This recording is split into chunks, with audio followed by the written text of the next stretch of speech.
Hello, great streamer. I am writing to propose a collaboration opportunity that I believe could mutually benefit you as a streamer. My goal is to help talented streamers like you reach a wider audience and increase your viewership and followers. I have a strong network of gaming enthusiasts, social media follows, always on the lookout for exciting new streams to watch.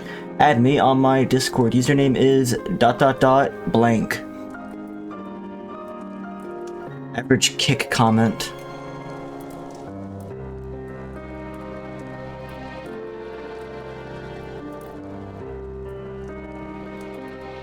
Yeah, it's fine.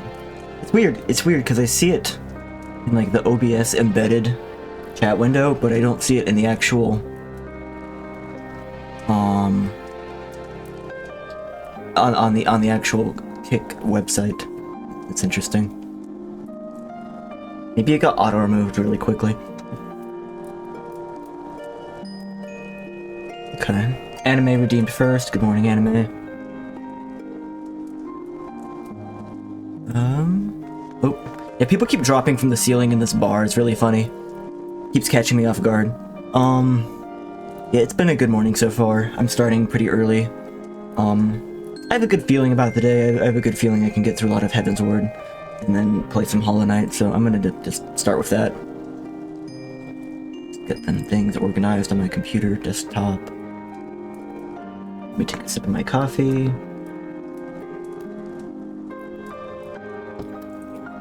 We got this mug. I don't know if you can see it really well. We got this mug a couple days ago from thrifting. It's like, it's kind of an octopus with like a face. I like it a lot. Okay. Hilda. Duty calls commence for battle, fire and blood. Yes. Level 59.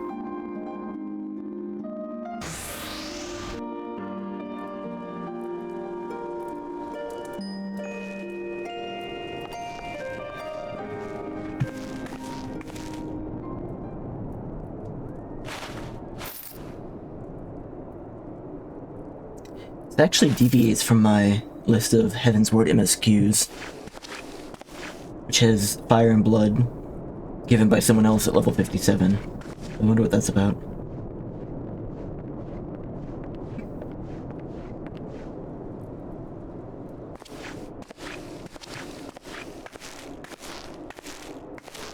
The bribes later.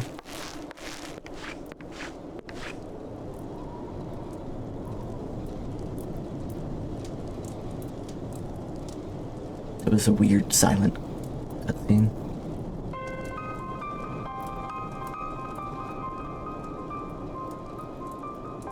So, while you're on your way to kill Nidhogg, you stumbled on some dirty secrets that the Holy See has been hiding for centuries. Yes. Hey? What are they on about? The High Houses. And what makes a nobleman so bleeding noble? They trace their blood back to King Thordan and his Knights 12, the founders of Ishgard. But our friends here reckon we're all descended from the heroes of Eld. Highborn and lowborn alike. And so Sir Emmerich, Lord Commander of the Temple Knights, has gone to ask the Archbishop if he wouldn't mind letting everyone know. Yeah, very bold of him. Is he simple? The old bastard will have him executed for heresy. Wow, seems to me that's what the good sir wants. Seems he thinks a noble sacrifice will serve to prove his claims. We cannot stand idly by and allow Sir Emmerich to do this. Ishgard has need of him. Look, you've a Well, good is heart, that actually clearly his Will you intention? risk your neck for someone else even when his troubles ain't yours. But what's this got to do with me? If Sir Emmerich is imprisoned in the vault, we will need all the help we can muster to breach their defenses and rescue him.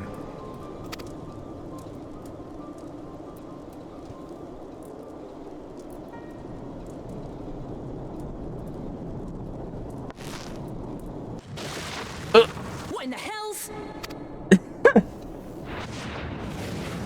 Well,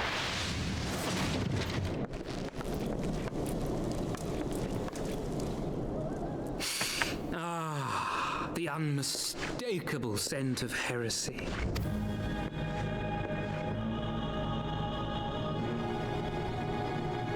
And what do we have here?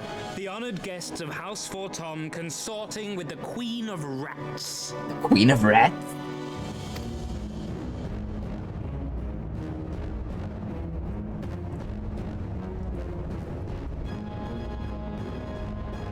Ooh, plotting insurrection, I shouldn't wonder. That won't do. Plotting insurrection? No, Papa. Sickness is wont to fester and spread. It must be burnt out ere the infection takes hold. Have I met you? I reckon Sir would be happy to wield the irons himself. Well, so happens I've got irons of my own.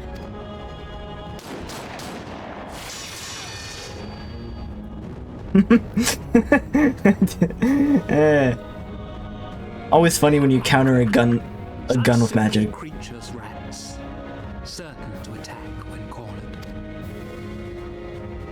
Let us step outside, milady. In here, your toys could hurt someone.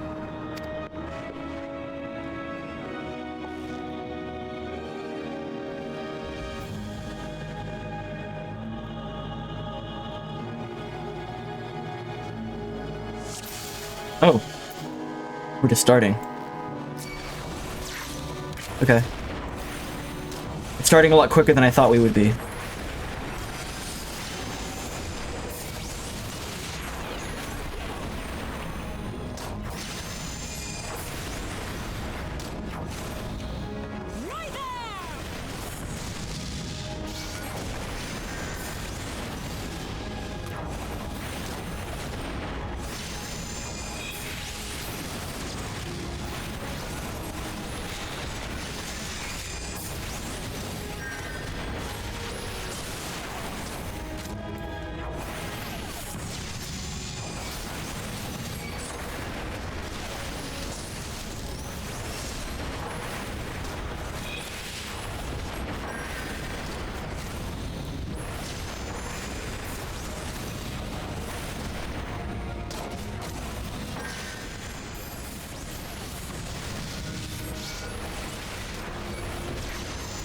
This one needs to die.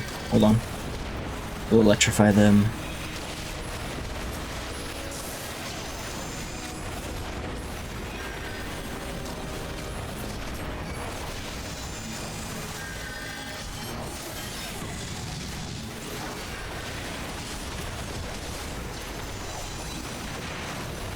Oh, this Magicker is annoying. He just healed himself, didn't he?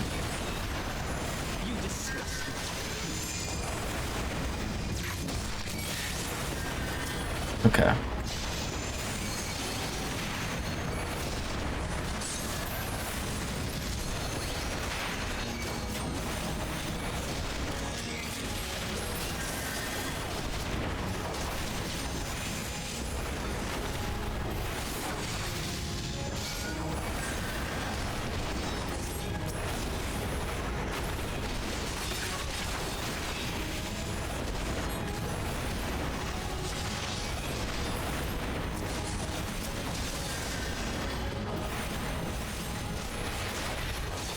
Oh well.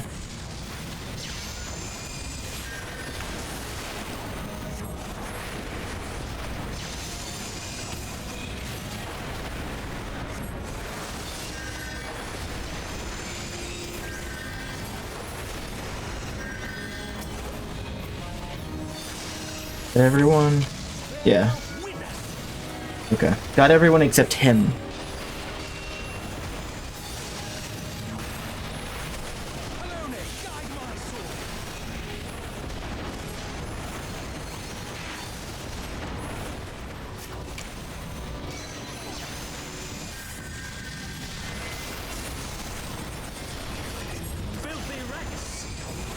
I'm not moving from the spot. Nope, not moving. Well, okay. Maybe to get this guy over here hiding in, like, the fountain? Question mark?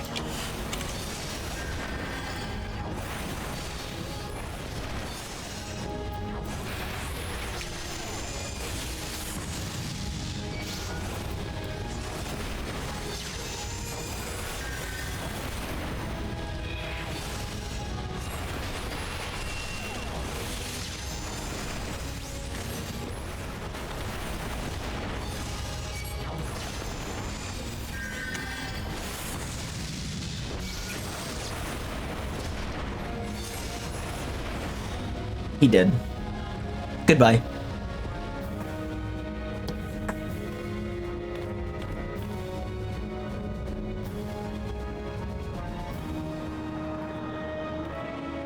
There's no denying your gifts.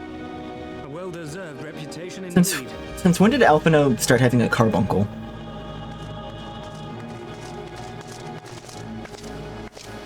Enough!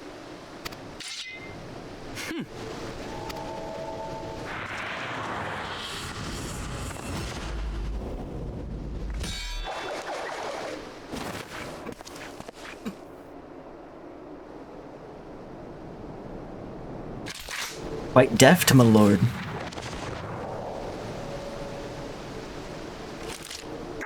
Lucky bastard. Nay, 'tis we who are lucky. Had we fought Cirque du on, Soleil all it was over but the a matter city. of time before our conflict claimed the life of an innocent bystander.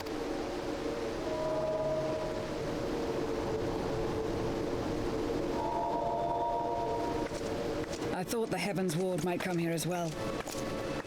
The Heavensward. They came to the Temple Knights' headquarters.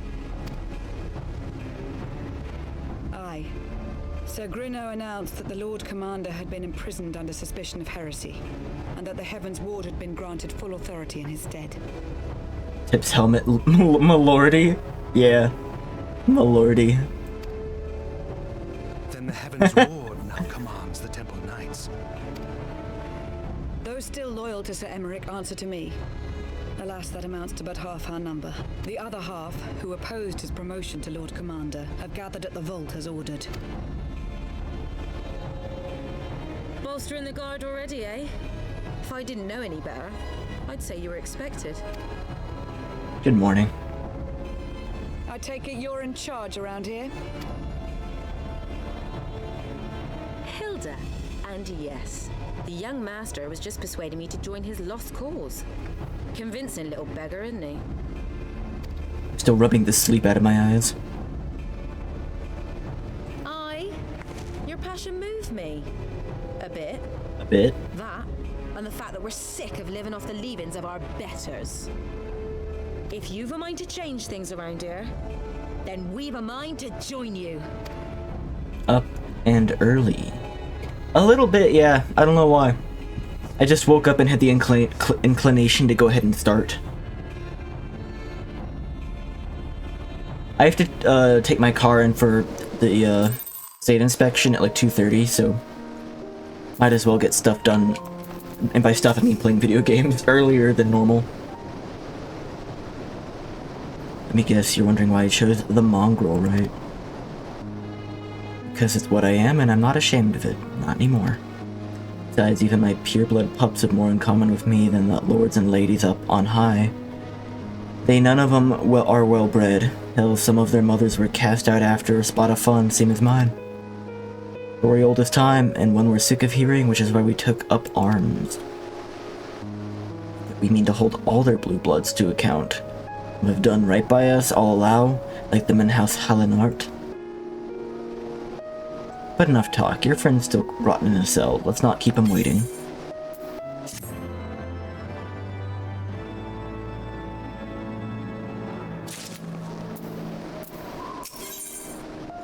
It's calling.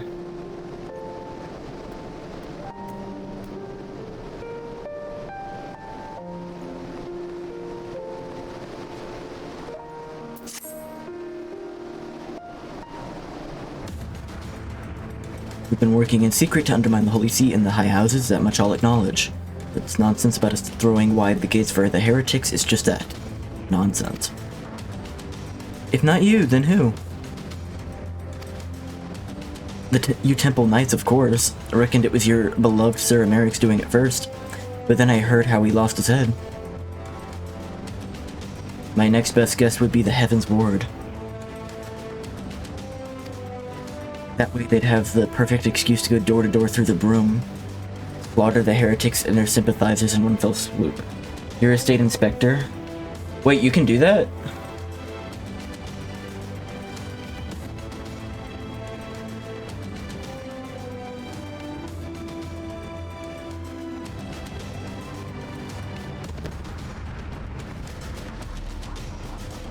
Like, Give me the particulars on that. Same price anywhere? Yeah, where's your place?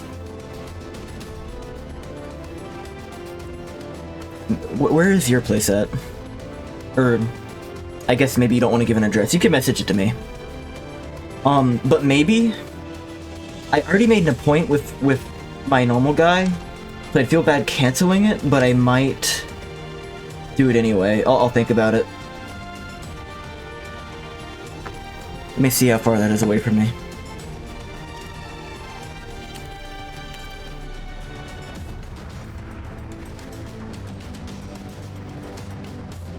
Oh, that's just over at the Auto Mall.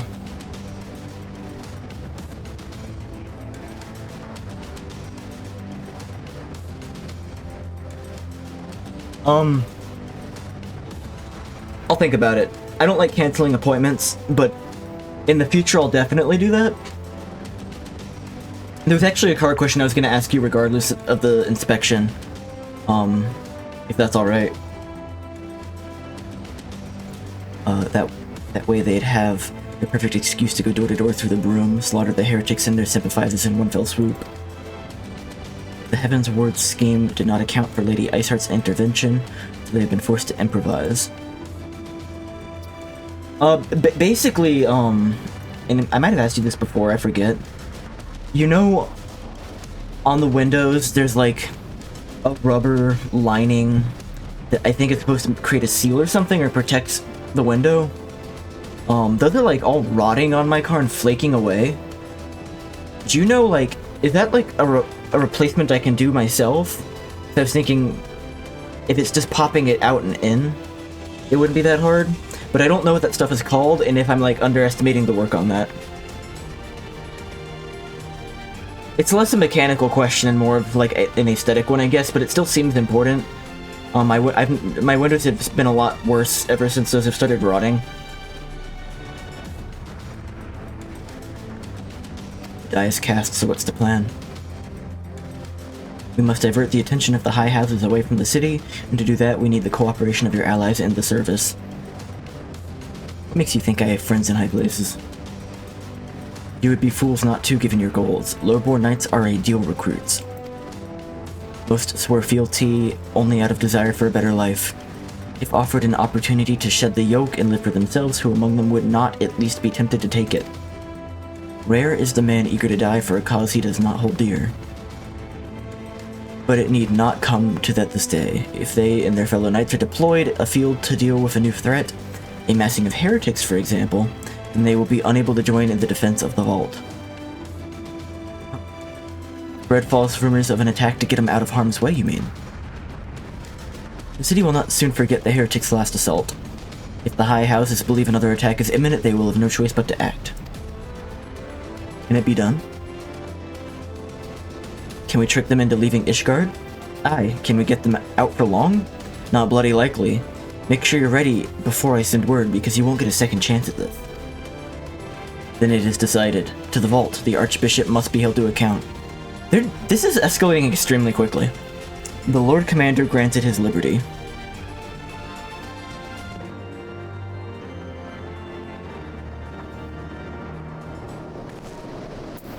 You're just gonna storm the Pope's place now? Hearken to me, everyone. I have two objectives. Rescue Sir Emeric and apprehend the Archbishop. We will therefore divide our forces into two parties. Istini and I will make ready to breach the underground gaol and search for the Lord Commander. We will not move, however, until the second party has entered the vault. I speak of your party, Warrior of Light, together with Lord Hashfon, Master Alphino. For this plan to succeed, you will need to fight your way into the highest levels of the vault, even unto the Archbishop's private chambers. When the Heavensward realize what you intend, they will fly to their master's side, leaving only a token force to guard the gaol. Temple Knights loyal to our cause have already secured the entrance to the vault. Once you are within, they will signal to us. If all goes to plan, we shall rejoin you with Sir Emeric and confront the Archbishop together. Is everyone clear as to their duties? Then let us do what needs to be done.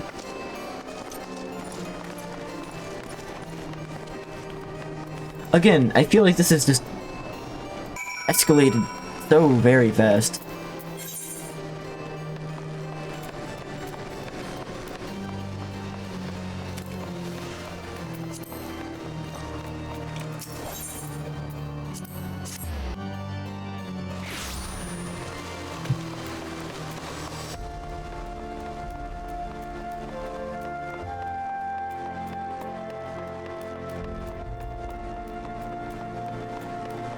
Uplan.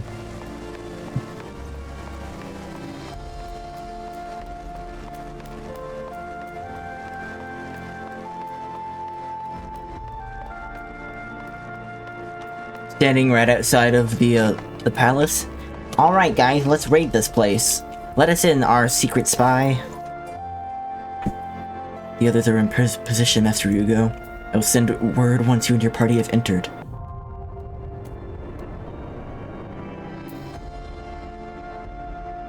The vault.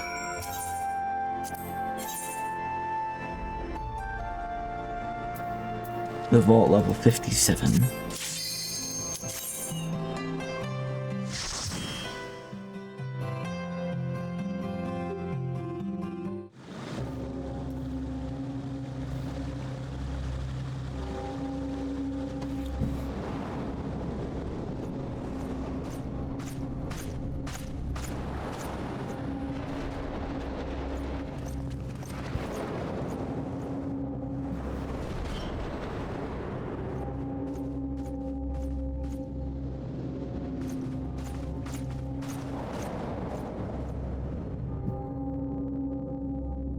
The dungeon is just the big wide open church that is kind of fun.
Austere. It's called a window seal or trim, and it is. It is easy to replace, or it is a pain to replace. Like, could I just order some off of Amazon and replace it? The issue is I was trying to just Google the process, but it seems like it's one of those things where everyone has a million different opinions coming from different directions, and it depends on the make and model of the car and everything.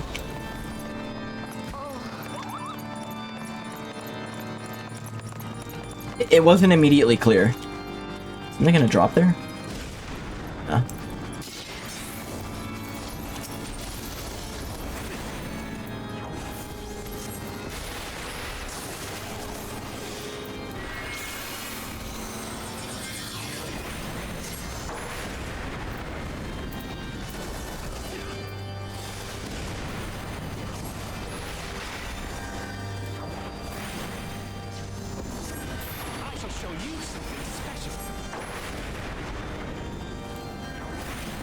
You'd have to have a look at it.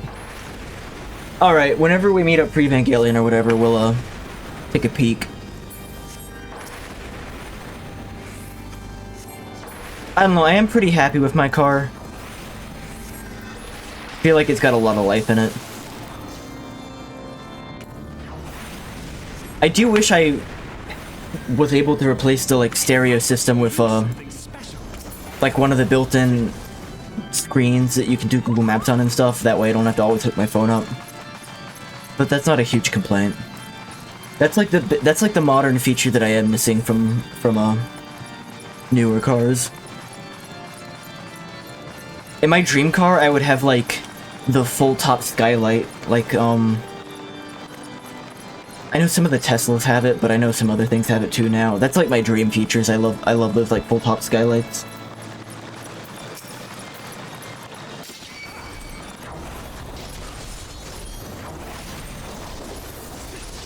But I don't really think I need that.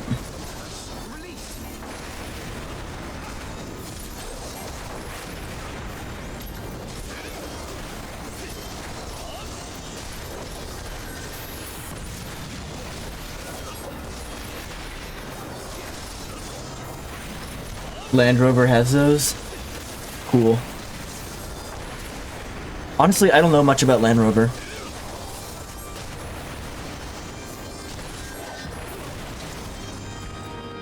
I'm gonna go to Google and type in Land Rover because I have no clue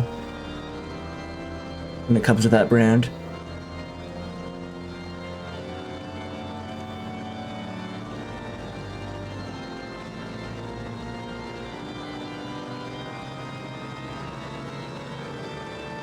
So it looks like they mostly deal with sedans and SUVs. For some reason in my mind, the Land Rover was like a not Jeep type of Jeep. They are fancy cars for rich people. That's what it looks like.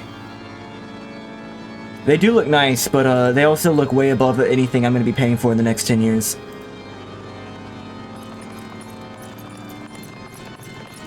But every car that came up when I searched for Land Rover just looked like an electric car. I don't know if they actually are, though.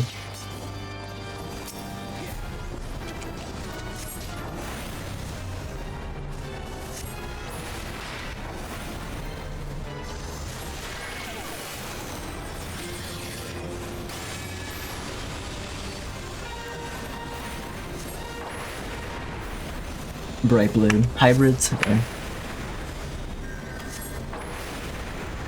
Is a hybrid the same thing as a crossover? These terms are very confusing to me. They both imply a mix of two things. Why is he big now, though?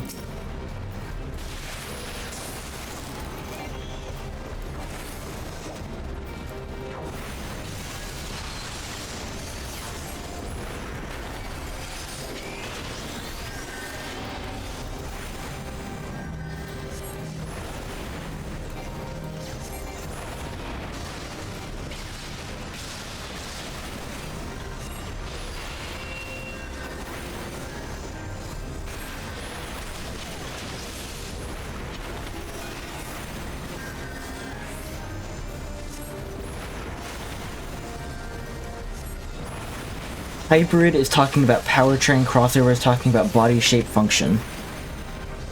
So crossover is like, you know, it's kind of a sedan, kind of a like a sports car, or kind of a SUV. Hybrid refers to it has both like a combustion engine like and an electrical generator.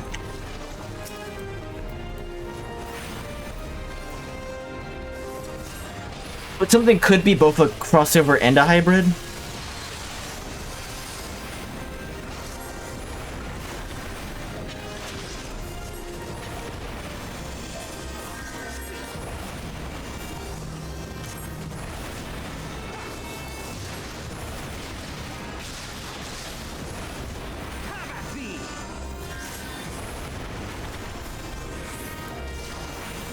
Yes, okay.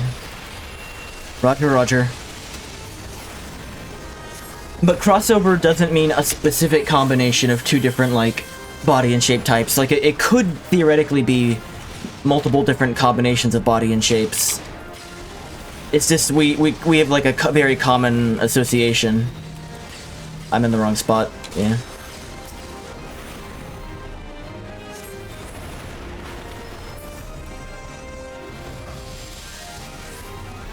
He's small now.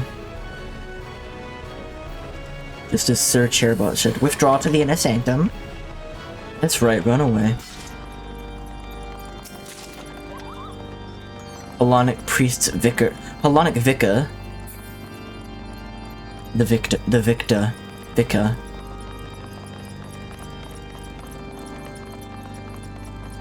crossover between sedan and SUV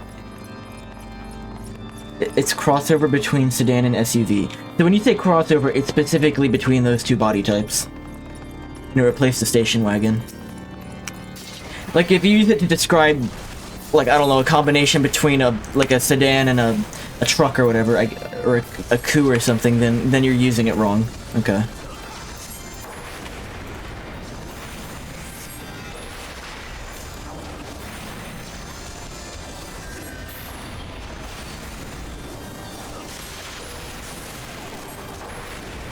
A coupe.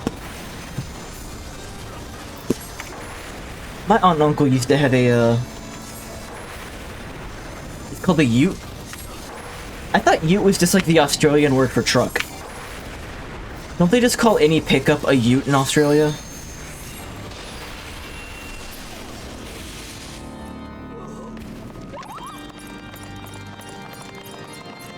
Does the Cybertruck qualify as a ute then? Because it looks more like a sedan than a truck to me, but it does have a bed.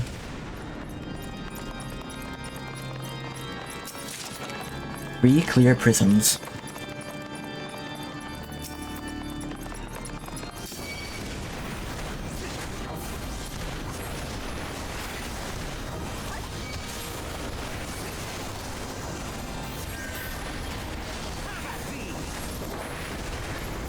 So in Australia, they just tend to use utes over regular trucks.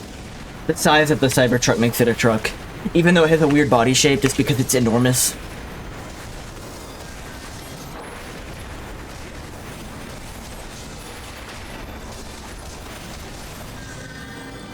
I've heard they're all rusting. I've heard they're like not sealed very well, and all the like Cybertrucks are rusting on the inside out. Like I've seen photos of people bringing their Cybertruck to a car wash, and they have like all of the like seams and edges taped up so that water doesn't get in there.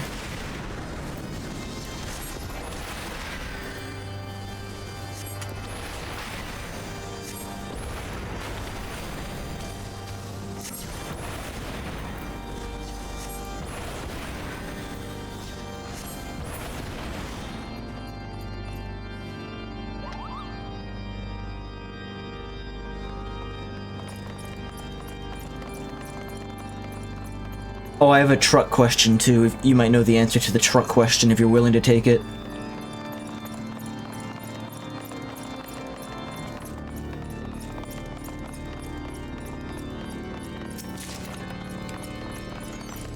Oxides from stuff in the atmosphere are attracted to the stainless steel. Oh, so, I mean, I knew that stainless steel in general was prone to like oxidation, right? But I thought they would be aware of that, like manufacturing a truck and account for it somehow. But anyway, the truck question is, so we've talked about before, like there's a general trend with trucks in the past few years where they get bigger and bigger and bigger, right? And more expensive.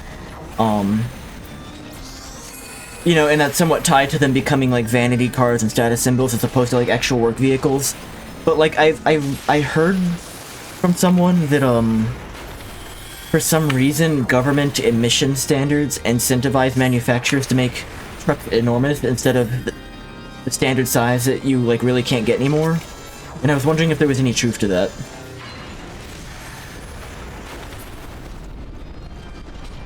Commercial break? Are you out of the commercial break now?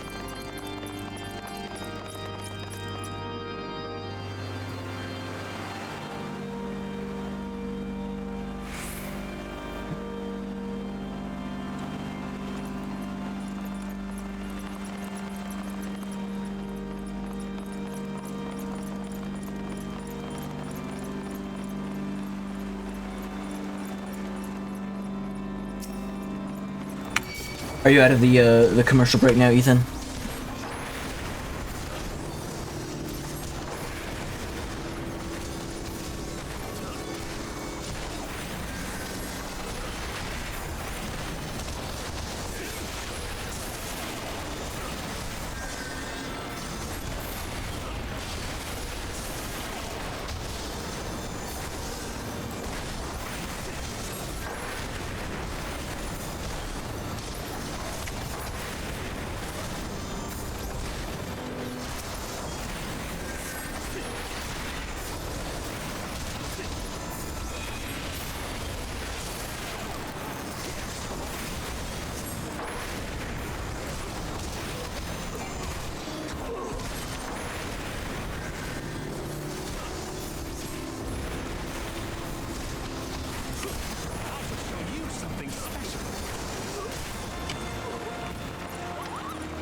Something special. Just let me know whenever you can hear again.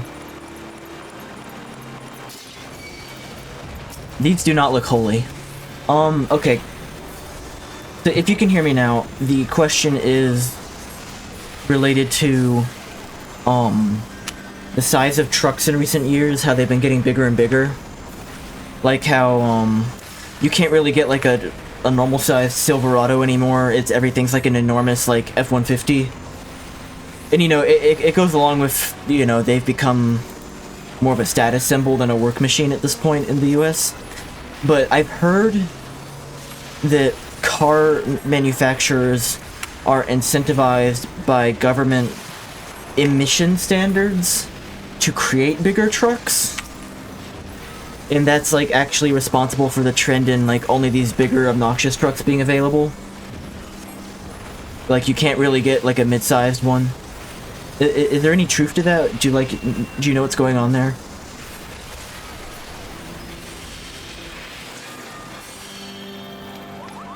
Like some sort of regulation that was supposed to make trucks more efficient, just de-incentivize them from making certain types of trucks at all. I'll cut you to pieces. Okay, Sir Grino the Bull. I'm sure you will.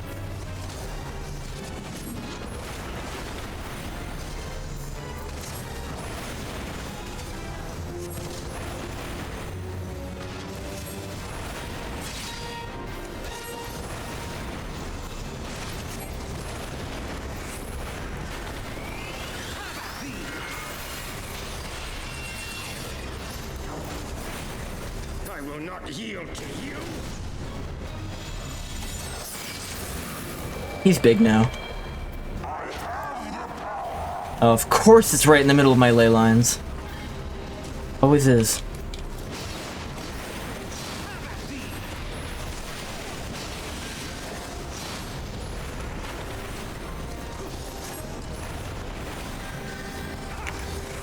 The corporate average fuel economy, it was made during the oil crisis in the 70s.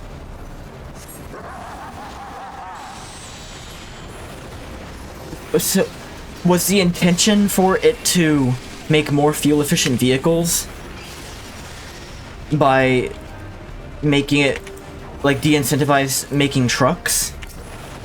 But because there's different standards for large vehicles that they didn't consider normal for people to drive, they just started making enormous cars instead? Is that what's happening?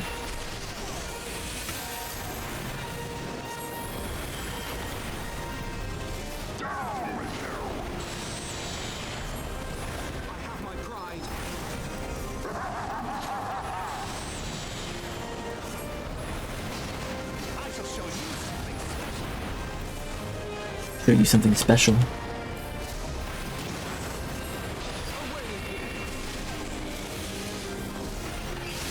Because they were thinking in the 70s, like, oh, no one actually drives cars this big, therefore we don't have to regulate them for consumers. We're just going to put these regulations on, like, the mid-sized to small trucks that people actually buy. But it just stopped them from making them over time.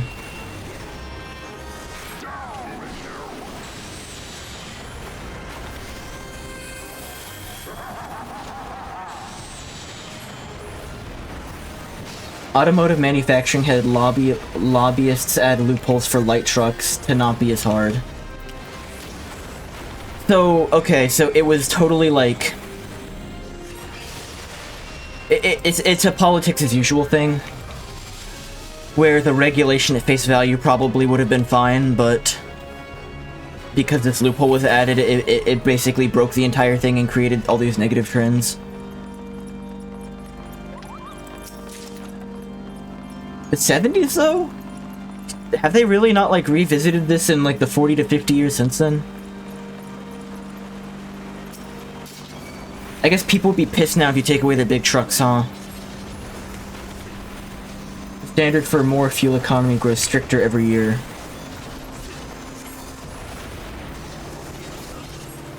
And they have to keep making it stricter.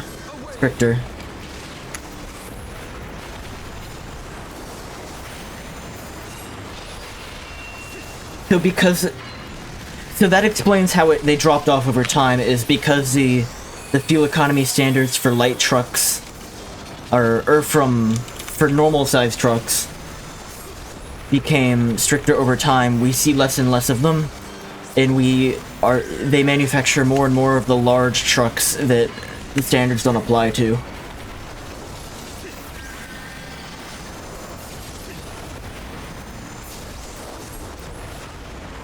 It's harder to make a small truck meet the requirements. Okay. So is this like the... Were basically these regulations just not future-proof? Like, was it a flaw in the design of the regulations, or should these regulations not have existed in the first place? Like, what's your opinion on that?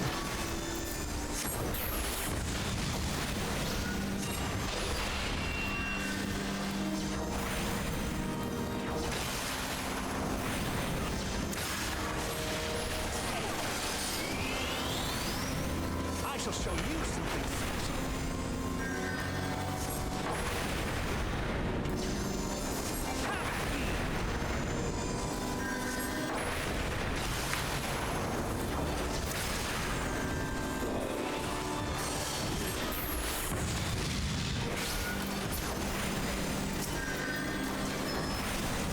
None of this is gonna change until they basically rewrite these rules, right?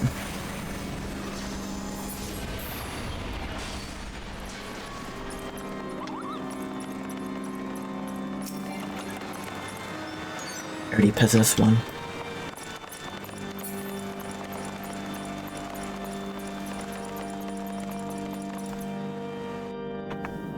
Gas economy was atrocious. So was air quality, so you could see the need, but we were hitting the limits of the combustion engine.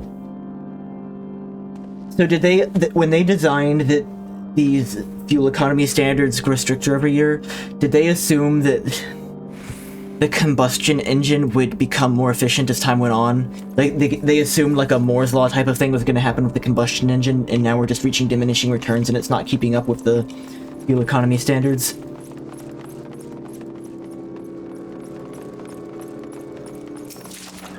Like, they were more optimistic about the future of the combustion engine and its potential. Is that why, automakers are trending towards electric cars now, even though they seem to have a hesitancy to want to, and there's adoption problems? Is that, eventually it does actually solve their issues of fuel economy standards?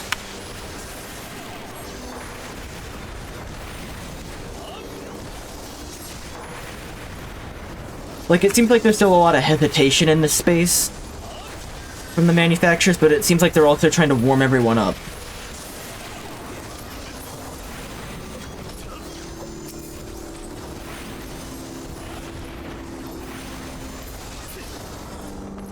For electric cars, it's legislation? What do you mean? This is all extremely interesting to me, by the way. So, yeah, thank you.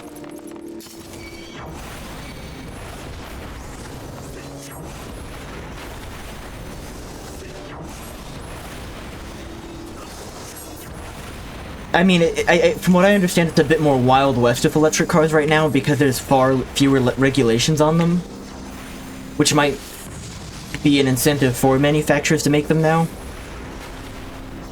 Like, go crazy with them before they, like, start getting reined in. Oh yeah, the Cathedral Gargoyle.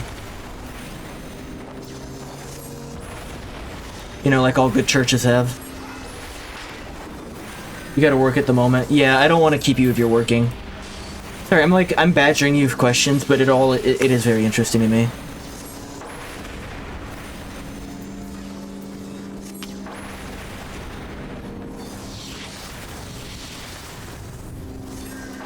I didn't realize you actually started this early. I thought you just happened to be up.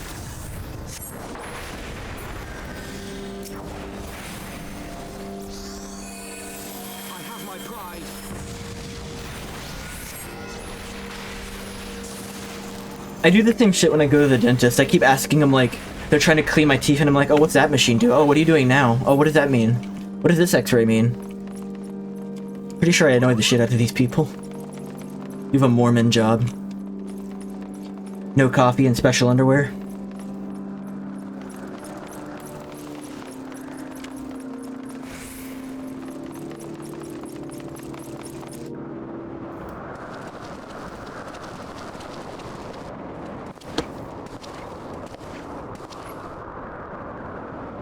I guess for cars in general, people want to bring them in before they go to work, which is going to be really early in the morning, right?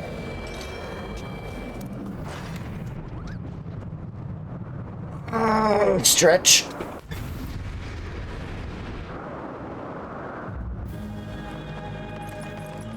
Cherubert.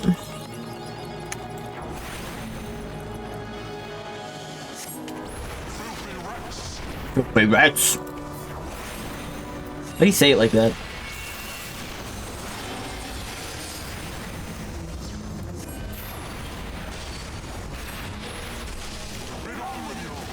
Nope, staying in my spot. I'm staying in my spot.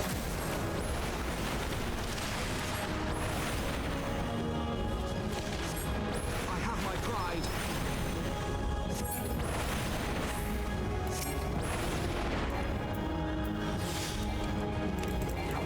Away with you. Are they just gonna trample? They're just trampling.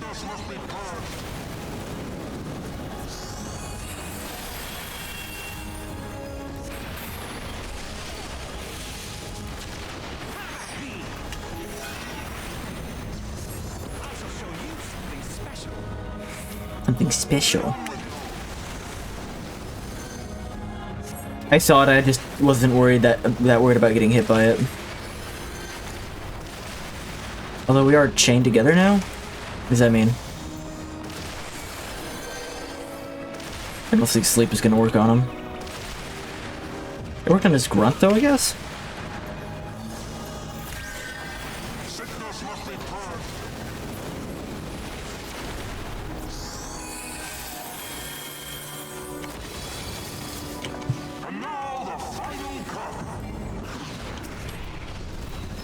Away with you. Holy flame.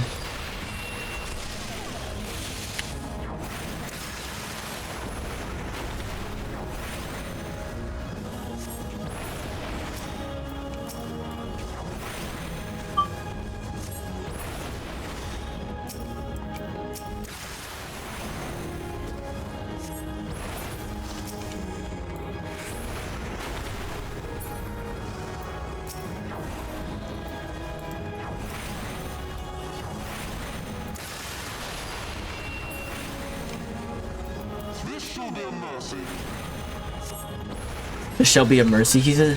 It sounded like he was talking to a tin can.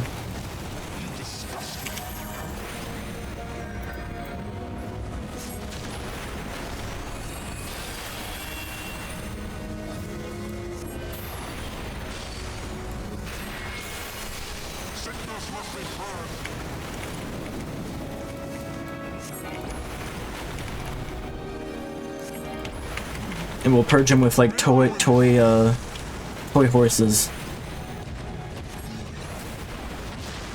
Okay, I'll move. Christ. Oh, I'm dead.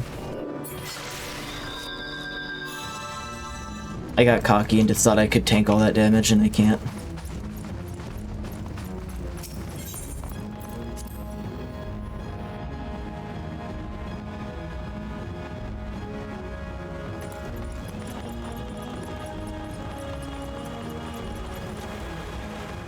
Kinda sets you back a far way, doesn't it?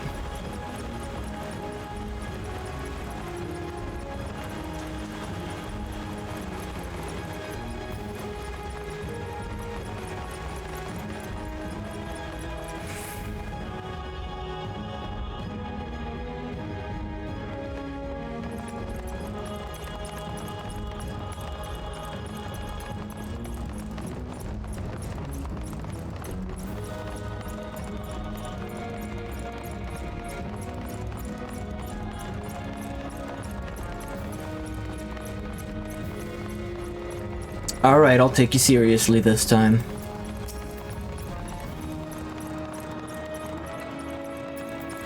Just, ever since I've gotten ley lines, I've gotten really stubborn whenever it wants me to get off the ley lines. It's like, no, I was here first.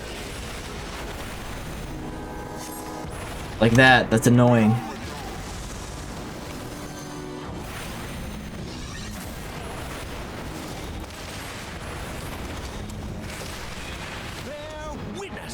Okay, so if you walk far enough, you can break the chains.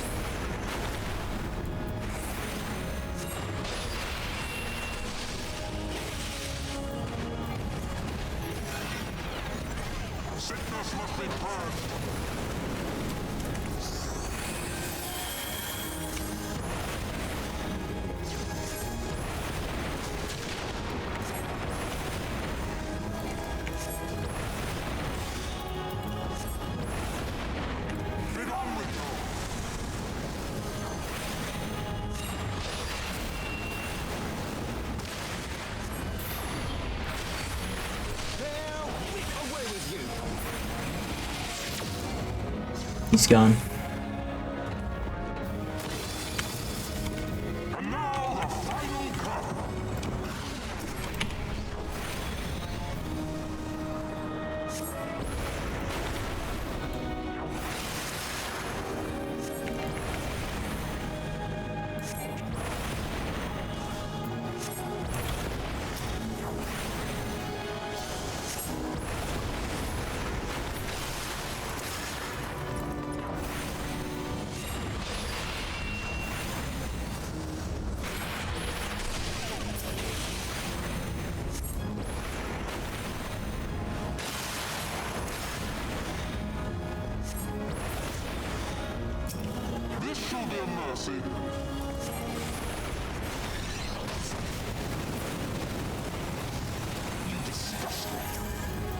For the House of Leveilleur!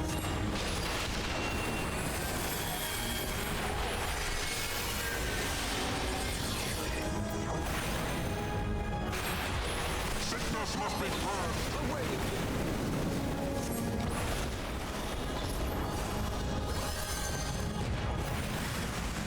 Get on with you. What? Come on.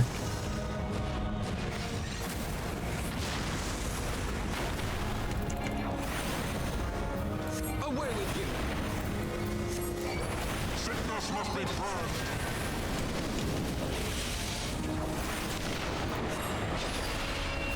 Have at thee!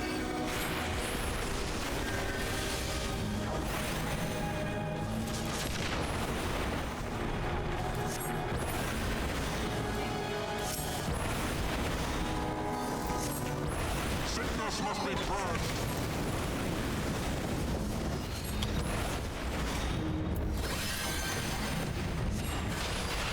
Get on with you.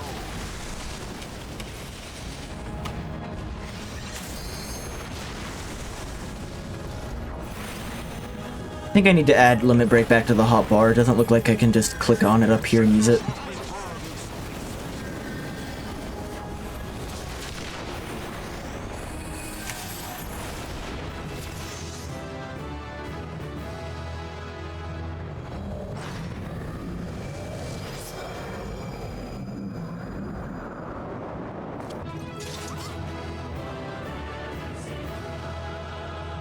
Yeah.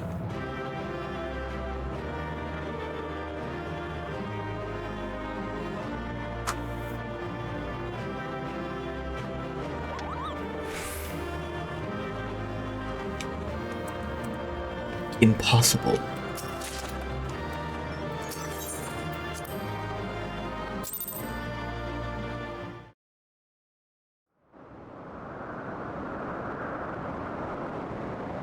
Our power! How can this be?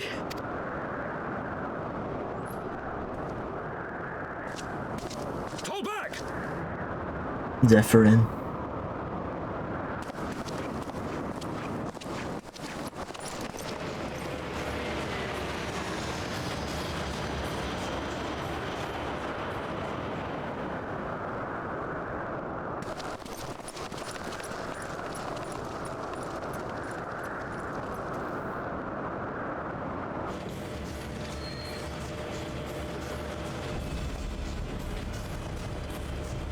He's getting into the Pope Mobile.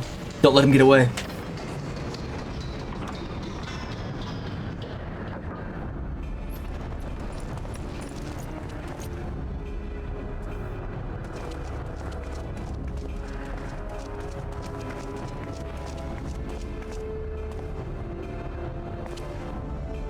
Father, please! Father.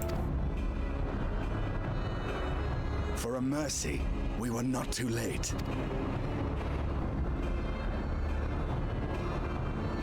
Why must you do this, Father? Nidhogg is fallen. There is no need for further deception. Now is the time to renounce the lies which led us down this path. To start anew! And tear down the very pillars of our society? Our history, our values, everything we have built over 1,000 years? A fool to the last. By responding, he acknowledges he is the father.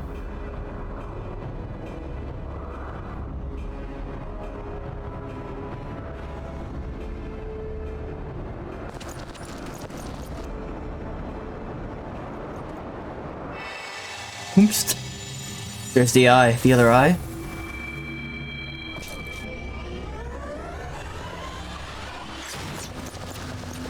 Look out! Oh!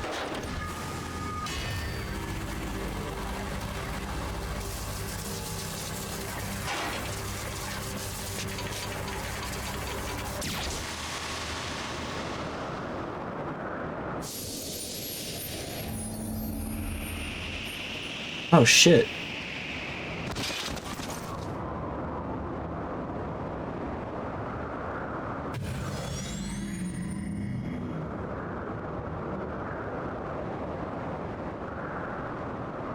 Go. Asisla awaits. Azizla. He'll be fine, right? Lord Orchefort! He'll be fine.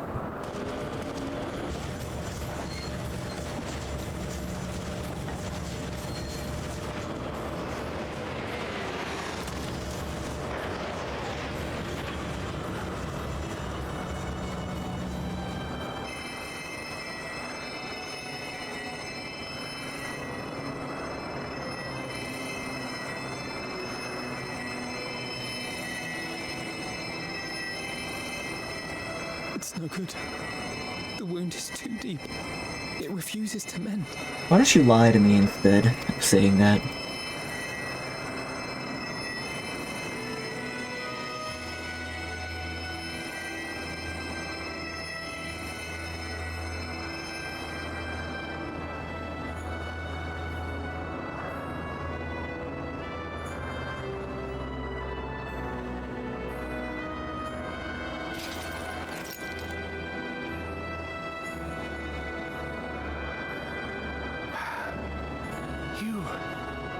You are unharmed. Forgive me. I could not bear the thought of...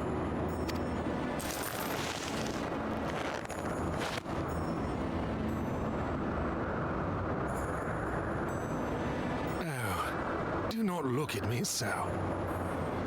A smile better suits a hero.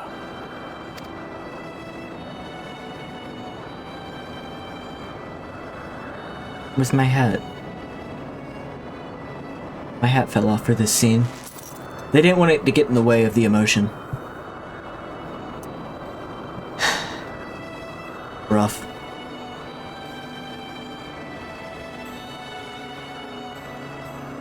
And just when I remembered his name, too.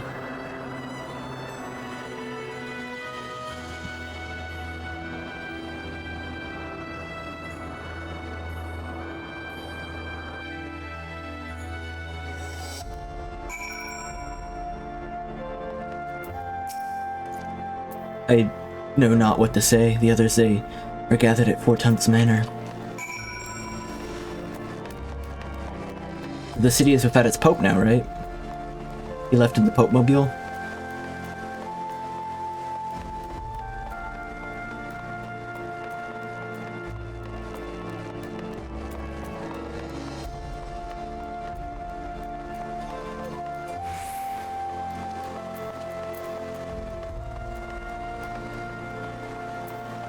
Let me in.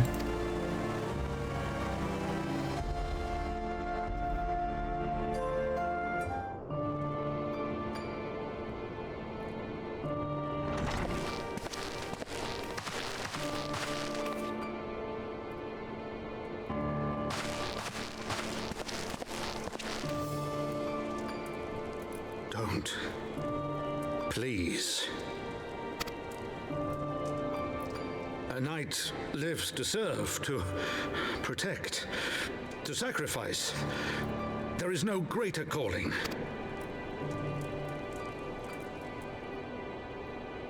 Leave me to mourn and give chase. For my son and for the nation he loved. Go.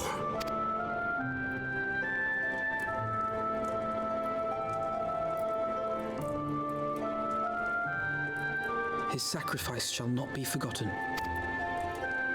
My son.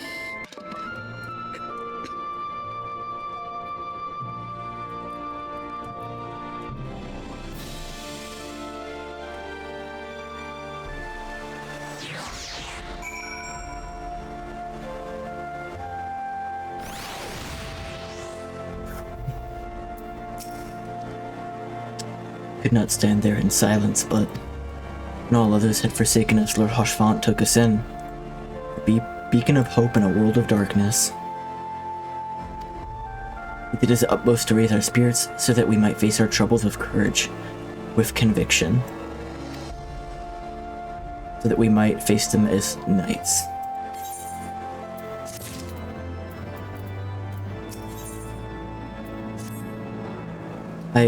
We must press on with our mission. Tataru, pray return to your duties at the Forgotten Knight. Let us go speak with Sir Merrick Rugo. I worry for his well-being.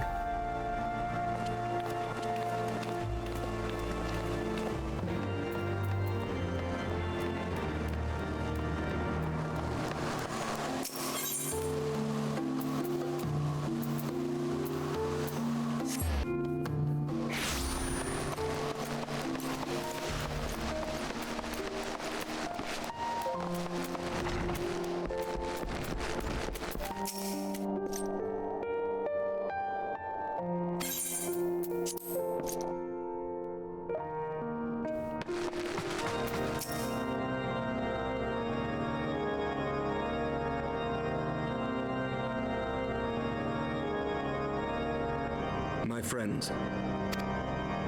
Think nothing of it. Your wounds are healing well, I trust. Some wounds do not heal. Ooh.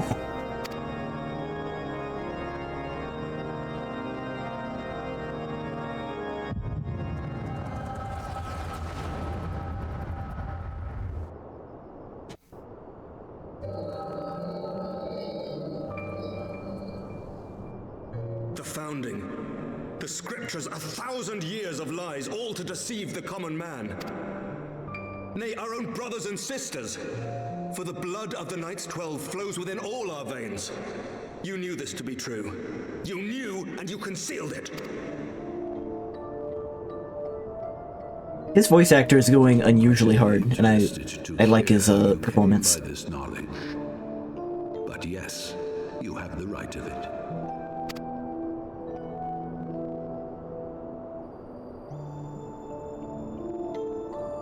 The architects of Ishgard, King Thordan and his Knights 12, entrapped and butchered the great worm, Ratatoskr, that they might partake of her eyes and thereby transcend their mortal limits.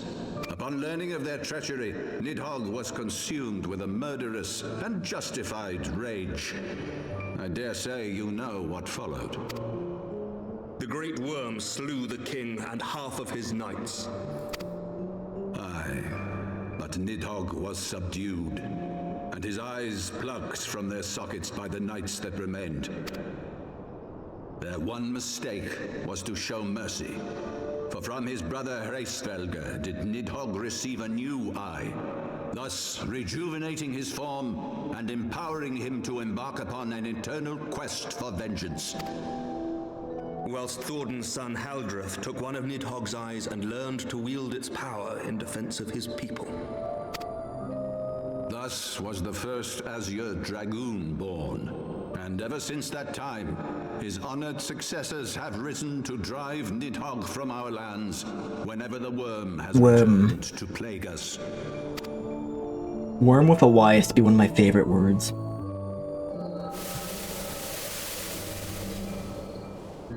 I ask you, my son, will you answer for my sins? Will your son and his son answer for me as well? What do you mean? If a man cannot atone for his sins in the course of his all too fleeting life, must his progeny then be held to account? Must every subsequent generation be judged as well? No.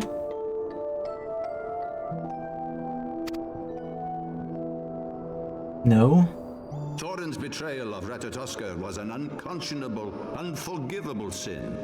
Should we then, as his descendants, meekly surrender ourselves to an eternity of punishment? No, but you can also stop actively, you know, using a lie to wield power. I would not see our children sacrificed in a vain attempt to appease an implacable foe. That's you know, there's another option here. Are not like False choice. To they who live forever, the wrong wrongs of antiquity are as those of yesterday. No reparations shall ever suffice. You need not reparate, you just have to stop perpetuating. This fact alone should serve as ample justification for our actions. Yet some refuse to see it as such. For men like you, who yearn to commit themselves to a nobler cause, a more compelling narrative is required. This is your solution. This is how you protect our people. You have given us a lost cause, a death sentence. With your compelling narrative, you but doom our countrymen to give their lives for a lie. And they do so gladly. Highborn and lowborn alike are proud to serve, to fight and die for their country. Oh, he's sad. He feels so bad about it. He feels so bad about lying to everyone. What would you tell the wives who have lost their husbands? The mothers who have lost their sons? That their loved ones died for naught? That's on you. You can stop perpetuating it at any point, right? Over the course of 1,000 years, countless men have donned these robes, and every one of them came to accept the necessity of this solution. Once, I hoped you might come to accept it as well.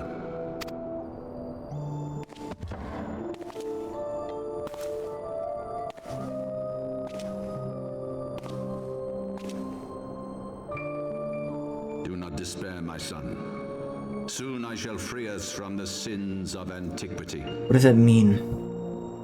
And bring about the change you so fervently desire. What do you mean by this? Is he gonna turn everyone into dragons? If he has spoken with others, I would have their names. Escort him to a cell and question him thoroughly. Your Eminence.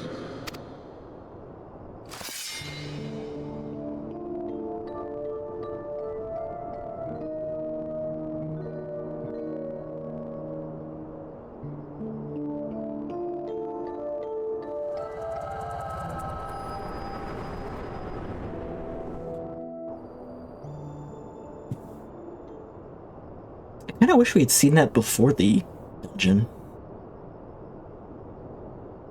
But I guess we needed a Merrick's point of view. You saw something, did you not? A vision of the past?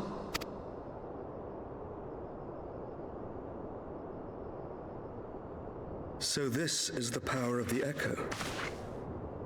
Would that it had shown you a finer moment from my past. The Echo. 'Twas an exercise in futility, as you saw. Faced with the firmity of his conviction and his many ready rejoinders, my words deserted me. To be frank, I am embarrassed to recall it. Didn't seem that bad. A friend once impressed upon me the importance of differentiating between words, deeds, and beliefs. Were he here, I suspect he would judge your father's conviction to be no more than rank, self-serving delusion. Exactly, that's what I'm saying. Even so, I cannot help but wonder what manner of change he intends to bring about. I have given some thought to that as well. During the battle within the vault, the Heavensward demonstrated strange and unnatural abilities. They got real big. Aye, the manner in which Sir Zephyrin struck down Lord Horschiffon was unlike anything I've ever seen before. He threw lightning. The spectacle called to mind King Thornton and his Knights 12 as they are depicted in scripture, holy powers and all. Mere fabrications. Hey Jonah, good morning. Which have become objects of faith, instilled with the belief of countless devoted souls. How's it going? How you feeling? I started early today. I don't know why. I just woke up early and felt like playing. I did the vault. There was an unfortunate death, and we got the cutscene where the Pope admits to his quote-unquote bastard son that yes, everything's a lie, but I'm gonna perpetuate it anyway because I am a bastard man.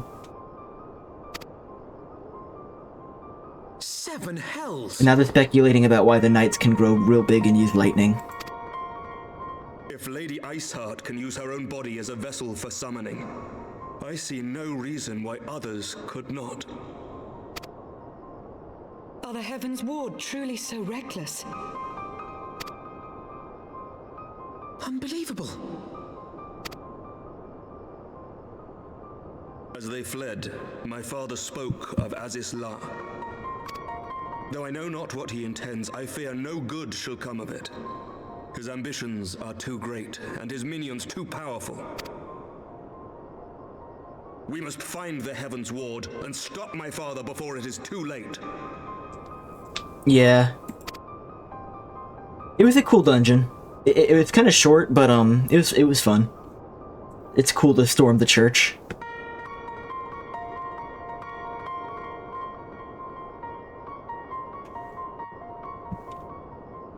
I don't know if, like, you're okay with me dumping lore questions on you right after you wake up, but I do, like, have one.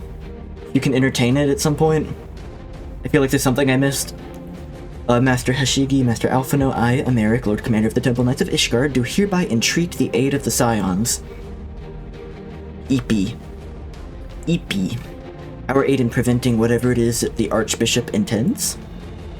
Your aid in bringing him to justice. Too much blood has been spilled for the lies he perpetuated. No more. Well, lore question on this game. I feel like I missed something in regards to... So I understand the Temple Knights betrayed Ratatoskr, and killed Nidhogg, took the eyes, and, you know, used that to perpetuate the powers and all that. I understand all that, and how that affects, like, Ishgardian society, and why they want to reveal the truth, especially now that Nidhogg's been slain. But I don't understand the nature of the original pact that they had with the dragons, and why it was a betrayal. Like, I don't remember if they've said it so far, why they aggressed the dragons to begin with, if they were in a peaceful pact. That might not have been explained yet, though. Life or death, I will have Sir Zephyr's heart for what he did to Hoshfan.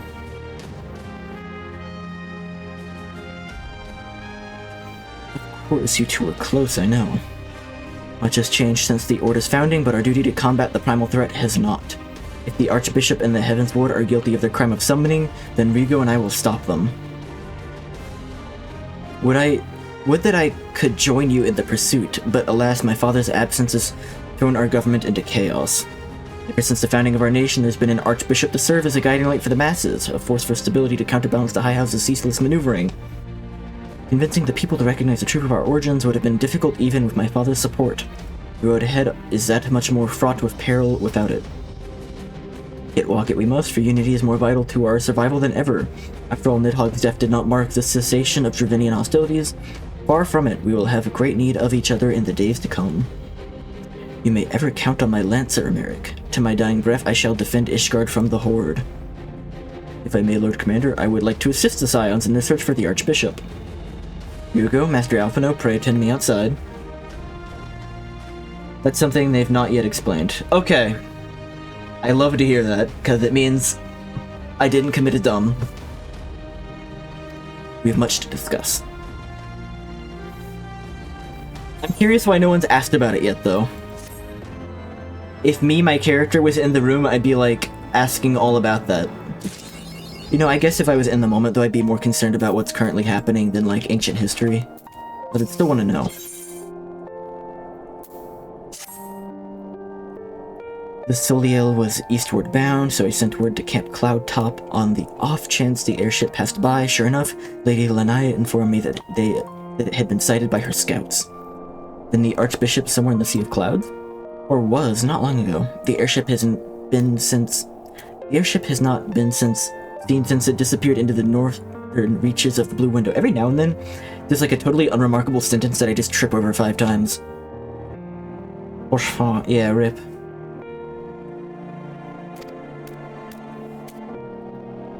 Because the region is firmly held by the Vanu and not easily accessible from Camp Cloudtop, House Hollinart has yet to establish a foothold.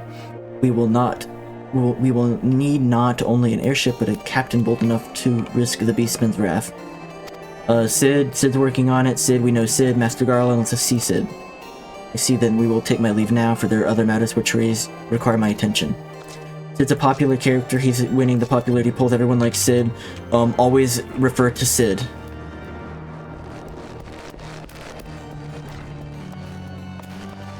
And they fled in the direction of Camp Cloudtop, so now we have to go fight probably the Bird People's Primal to do stuff in that direction.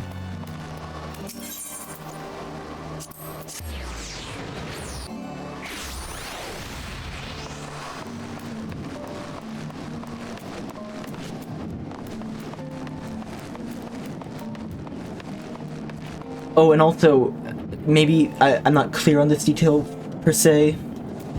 The noble houses grant or are given their sort of right to rule because they're descendants of the 12 knights, supposedly, right? But then the truth was revealed that actually basically everyone is a descendant of the 12 because half of them died in the battle, and the other 6 or the other 5 or whatever decided we're gonna make up this lie to keep the power. The area. No, we don't want to go to the area right now. I am like rushing my way through like a somewhat complex game with a lot of exposition, so it like things are gonna get lost every now and then.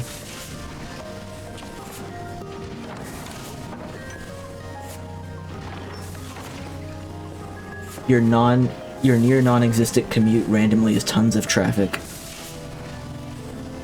It's Kamala Harris is in town or something like that, right? Or the local sporting team won their sports game and traffic is shut down.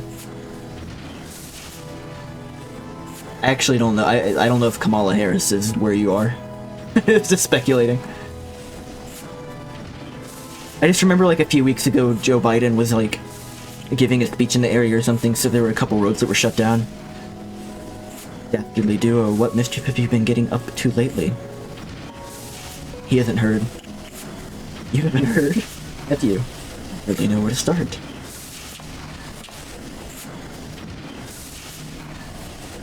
Yeah, Kamala Harris won the Super Bowl, and now the entire city shut down. He was a good man.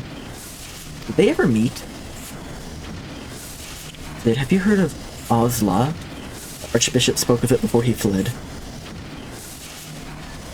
No, but it's probably some source of phenomenal cosmic power that's key to his plans. That's an enormous leap to make. What? Have you heard of Random Word? No, but it's probably a phenomenal cosmic power. From what he told Ryugo, the Asians tried to tempt him as they tempted Gaius with the Ultima weapon. Even if he spoke true about playing along, I can see him attempting to seize it. As if we needed another reason to pursue him. Well, I'm convinced the Enterprise is at your disposal. Come to the airship landing when you're ready to depart. The Asians are trying to, like, wake up all this old technology, aren't they? For some reason. To make it happen.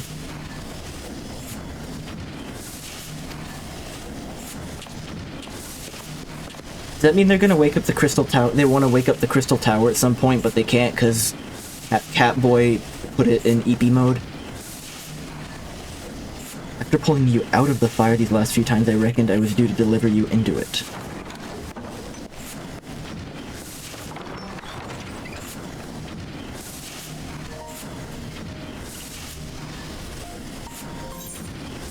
I will say, a major accomplishment of this game is almost, not quite, but almost supplanting Sid. Within my mind, when I think Sid Final Fantasy, I think Sid Highwind from 7. But Sid Garland is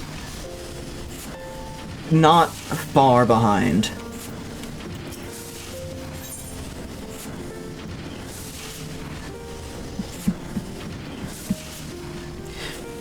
Sid Garland has, like, an attractive quality to him. But he's just, like, a sweetheart, really. I think the reason I like Sid Highwind a lot is because he's, like, that jaded asshole with a heart of gold. With a dream. It's a shame he's, like, one of the last characters you get in Final Fantasy VII, because I want more of that character. Into the fire it is. In that case, I should inform Tataru of our plans.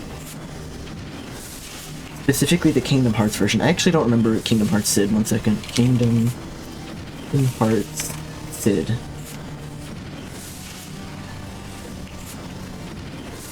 Oh my god, I forgot that, like, it's literally Sid Highwind in Kingdom Hearts.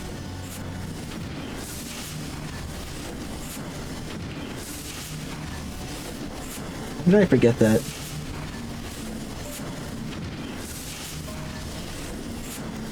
Oh right, he's the gummy ship guy. I've forgotten a lot of Kingdom Hearts. 16 Sid is your favorite now? I'm just gonna look up what he looks like. Final Fantasy 16 Sid. He looks like a guy.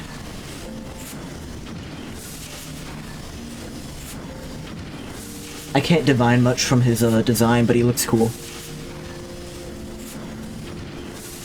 I want to play 16.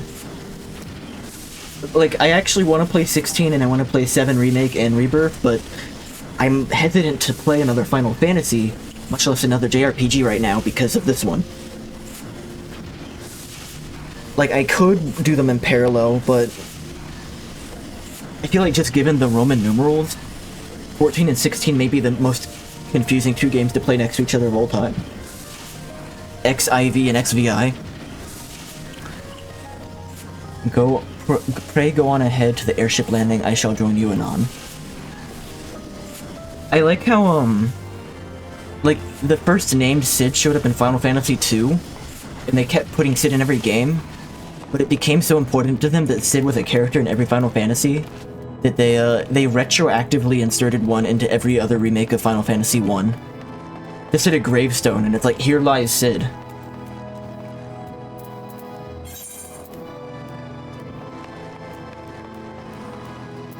They just had to put him in there somehow. Airship landing is where?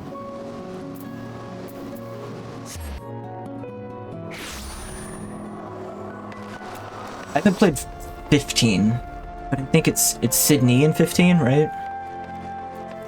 Like she's the mechanic.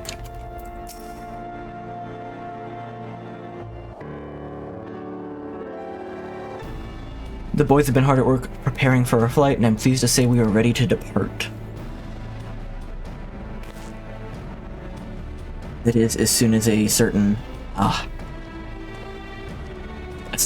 No arrives.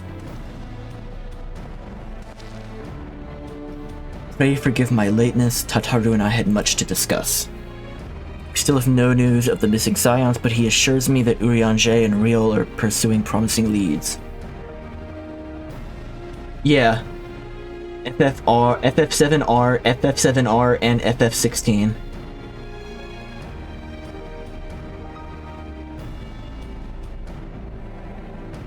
We can continue this discussion aboard the Enterprise.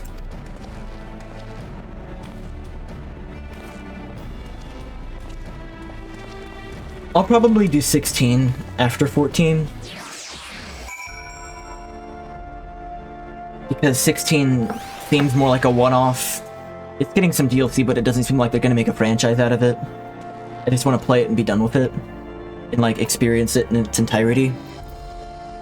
The Final Fantasy VII remakes, I feel like I'll have a couple more years before the third one comes out, so it's not like a rush. But whenever I play them, I'll probably play them back to back. The others are waiting for you aboard the Enterprise. Shall we get going? Absolutely. And of course, they gotta slow their roll a little bit, because there's a bunch of older Final Fantasies I still mean to play, but haven't yet.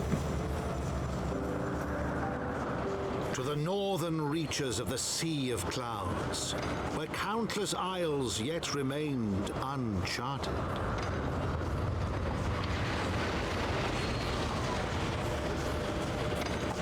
In search of a mysterious land known as Azizlar, and the unmasked villain who sought to claim its secrets.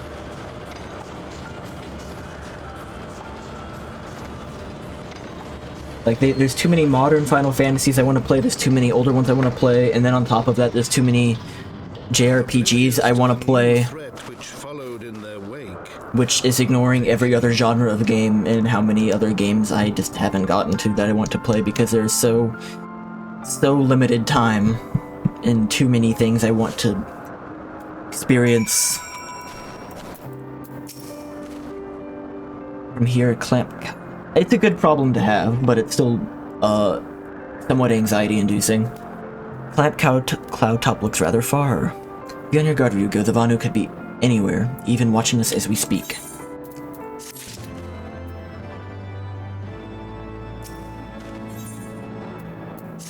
Familiar faces. Assuming the Soleil is here, I doubt she will come to us. We should begin searching the Isles in earnest. Of course, we must remain vigilant for the Vanu scouts as well. I would rather avoid needless bloodshed. And that's, of course, just video games. There's too many movies and books and TV shows and, things I want to see and read and do and experience, and I have to, sleep 8 hours a day and shower and prepare and cook food, so it's not happening. And at some point I have to start working again, so there goes another minus 6 hours a day. But you know why I don't have to do that? We're gonna make the most of it. What is this? What is this? Why is the ground sparkling and I can't interact with it? Oh, look out.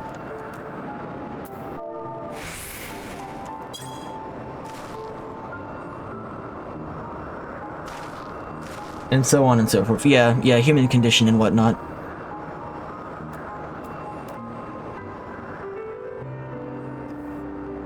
A guy who complains about not having enough time to do everything he wants, stares at the wall for 4 hours and then watches a TV show he's watched 4 times already. Simply go viral. Simply become the vessel of the algorithm. Be the random asshole that gets suddenly plucked and rides a wave of views, and then you can live your dream life while actually slowly going insane and losing control of yourself and falling apart by age 40, while you get replaced by younger and younger people who are also doing the same thing. Wow, that took a dark turn. I have a very cynical view of the internet, I guess. You search for skies for the Soleil, but see nothing resembling the missing airship. Holy fuck, why did I immediately head in that direction? Just get lucky and, experience a major life-changing event that everyone wants, but it actually ruins a lot of people's lives. Guess I'm looking out more.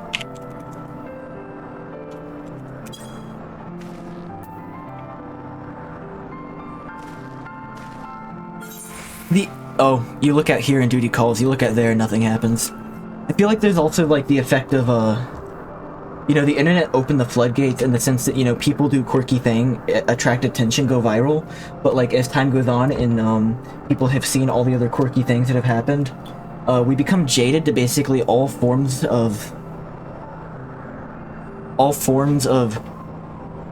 expression. I don't want to say that because that's sort of that, like, that's the mindset that's like, oh, everything's already been done, which it hasn't. There's always going to be people, like, having new ideas and creating new things, but I think it definitely gets more difficult for people to stand out and do new things as time goes on. So I think the key is to not try and stand out, just do what you want to do, and, you know, if you get lucky, you get lucky. Mayhap this effort was doomed to failure. Begs mercy of Netherlings, does not fight, does not wish to die. Was it a Vano being attacked? But by whom?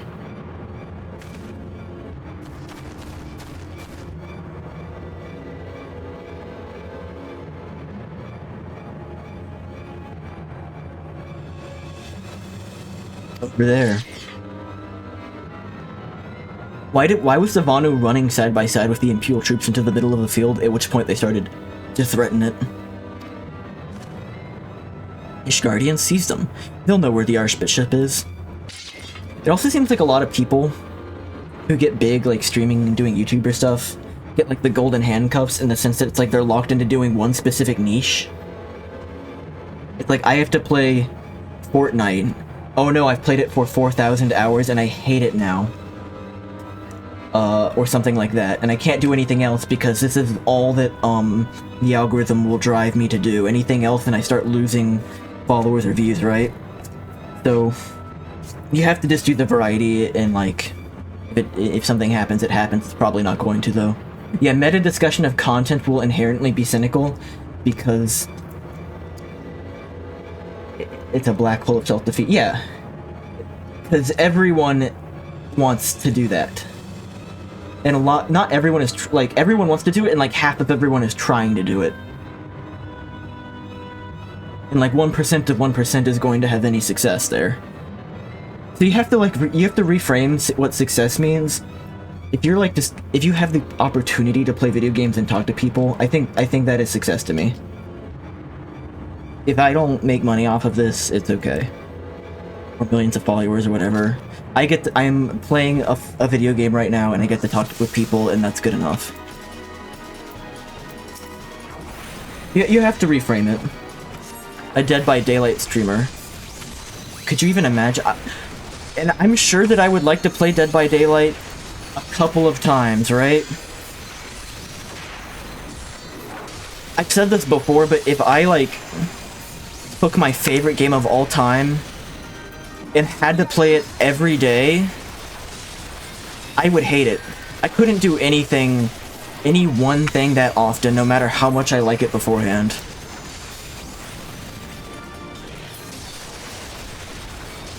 I would come to hate it.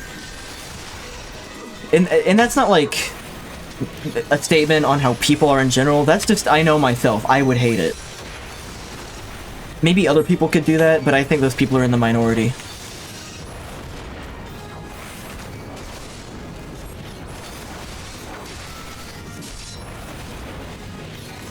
Your people? Yeah. I do envy people. I envy people who, maybe can enjoy something repetitively like that without running into the anxiety of, you know, but what if something else? You know? Oh, that's gonna hurt. Gunship is here.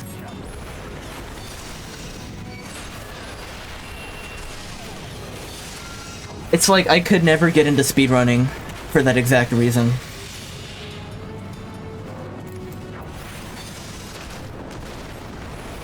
It's really cool to watch other people do it, but I could not just play Super Mario Bros. 2 over and over and over again with like a slight variation each time. Trying to do a perfect run on like a whole game, I get anxiety trying to do a perfect run of like a 5-minute like rhythm game track.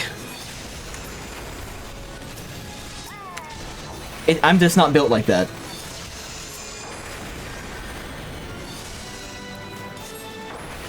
I appreciate those people, but I am not those people.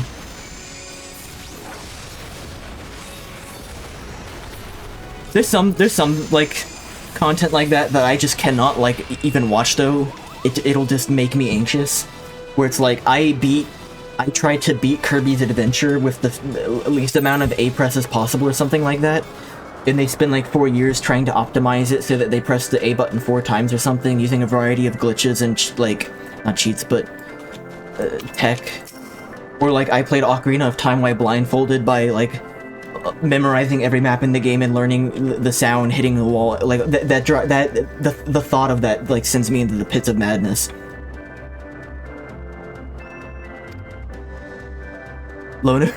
But that's why those people get a lot of views, and I'm just playing the game like a normal person, like making the same conversation that 1,000 other people have already done. Many people have the same thoughts, and that's okay.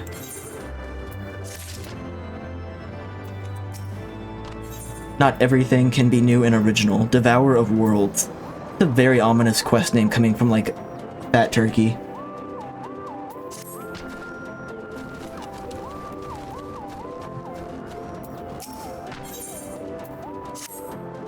Lord Vanu owes much and more to Netherlings. As saviors, as heroes, Zundu welcomes you. We go to village to north. Come, come.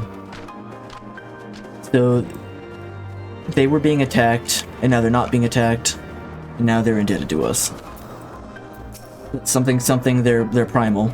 So the Garleans were searching for the Archbishop and believed the Vanu knew something of his whereabouts. Methods notwithstanding, they may have had a right of it. We conclude that we should accept Lord Vanu's offer of hospitality and visit his village.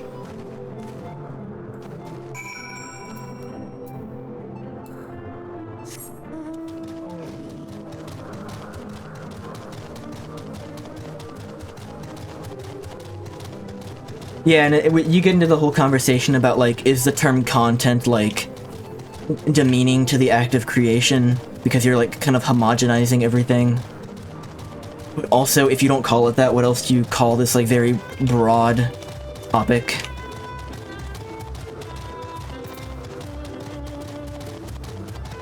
But maybe that's just... Maybe that's the point. Maybe the internet and social media is sort of encouraging us to experience all these things in a like manner and treat them all similarly is inherently derisive to these different art forms and categories that maybe should be approached differently. You can never be a top speedrunner, but I've learned the route for 60 Mario Super 470 star. Yeah, like, I agree with you. Like, learning a run, like some sort of run like that, could be fun. But it's like, once you've learned it, you have to perfect it. And that's where you start getting the diminishing returns. That's where I couldn't do it, right?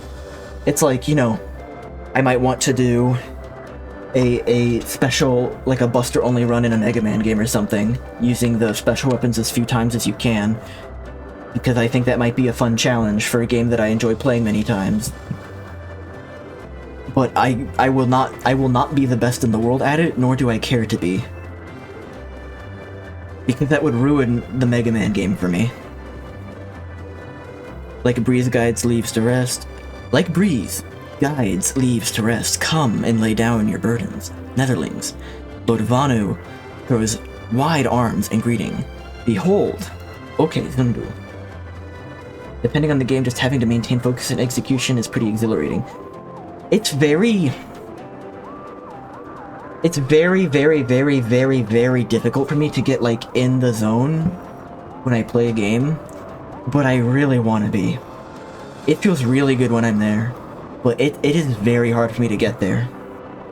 It used to come out a lot when I played Smash, but then I started playing with people who were really good at Smash, to the point where I became, like, self-conscious about it, and I felt like, okay, now I have to try way harder, but now I'm having to do all these mental games and try and read my opponents, and, like, it became a different thing, and then it became, I can't get in the zone anymore, because I'm thinking too much.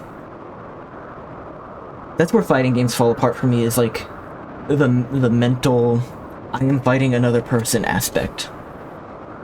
I cannot engage in the observing a person in adapting to them while also entering the zone where you become, like, very reflexive and responsive to what's going on screen. Those are two separate states of mind for me, and I cannot combine them. And I have learned to accept that. So, like, that's why I like rhythm games, is because there is no mind game going on there. You're just doing it right or wrong, and you can learn.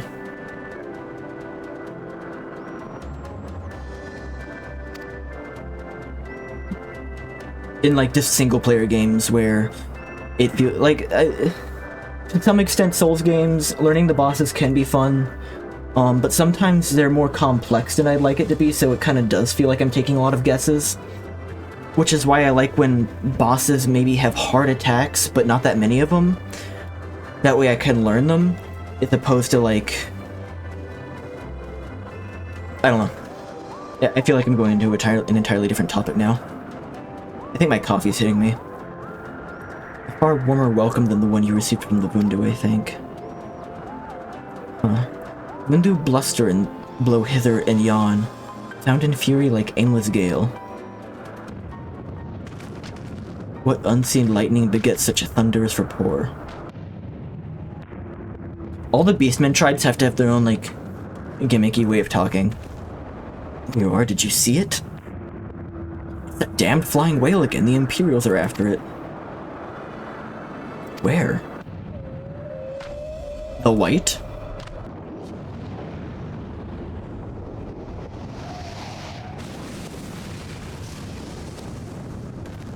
He's wounded.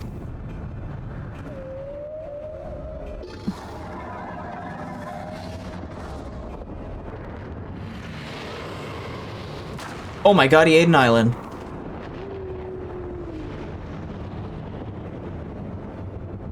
He just eat that he ate the island. Yep. Oh, insatiable White. Oh, devourer of worlds. Why must you torment us? These birds in this whale are the funniest primal beast tribe combination so far. Moby Dick eats an island and the turkeys scream.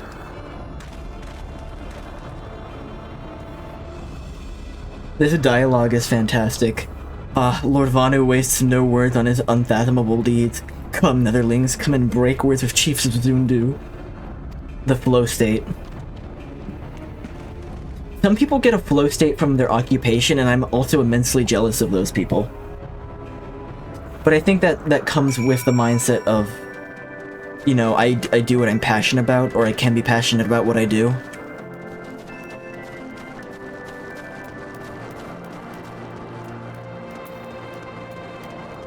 There's also some aspect, though, of, like, when you recognize how your mind works and maybe XYZ is not for me, you know, I don't work this way. Sometimes it seems like, oh, I'm making excuses for myself. But, like, there's also a reality that has to be acknowledged. But you're also somewhat in charge of your own reality, like, in how you adapt. I don't know. I don't totally buy into self-determinism, but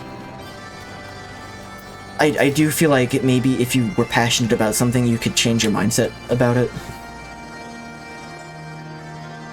With wisdom deep as nethers and eyes clear as cloudless blue, Sono Vanu speaks for Zundu. Hearken to his words.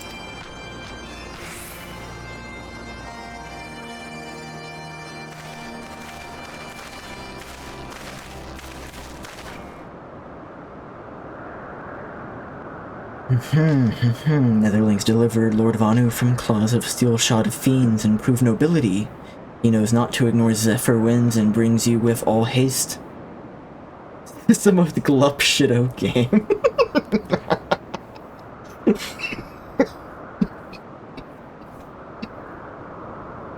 I'm so glad you indulge in glup shitto as well.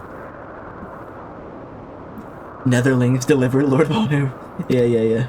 Soft rains to soothe heart and sunshine to warm. Gratitude of Sanu, Chief of Zundu, is boundless. We are honored to meet you, Chief Sonu. I am Alphino Levalier, and these are my companions Ryugu Hashigi and Sid Garland. We are come in search of an airship, a flying vessel of the Nethers, and which we believe is somewhere in the Cloud Sea. Like the black steel-shot contraption from which you saved Lanu Vanu? Alas, no, that belongs to the Garlean Empire, an old enemy of ours, though not the enemy we were looking for at present. The men we seek wear armor of purest white and are led by an older man in white robes. Wait, Lord Vanu hear tell of these Netherlings. You do? Are you certain? The sun rises and falls and returns, we are. Zundu scouts can testify to words of Lord Vanu. Aye.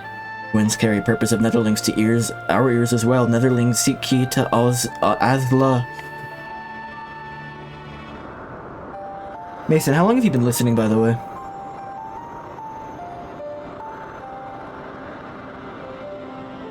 Oh, you set up a dove cam?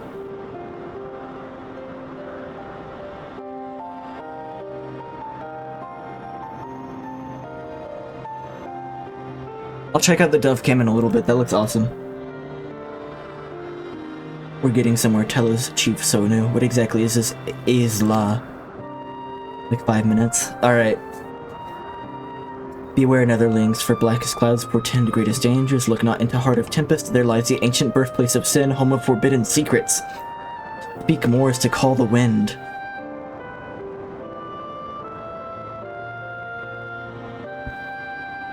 What did he mean by this? But the white devours isle where he is kept, deep within bowels of mighty Bismarck.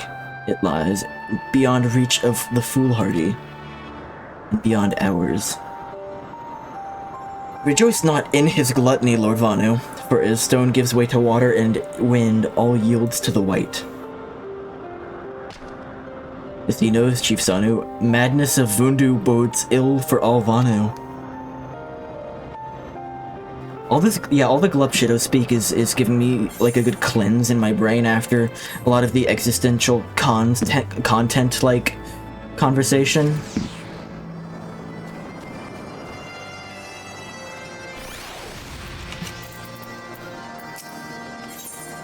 Black and white.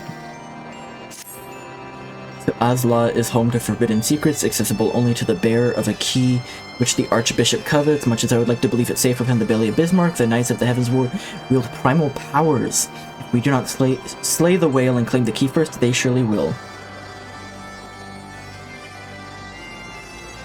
It's so mean that this game doesn't say Azla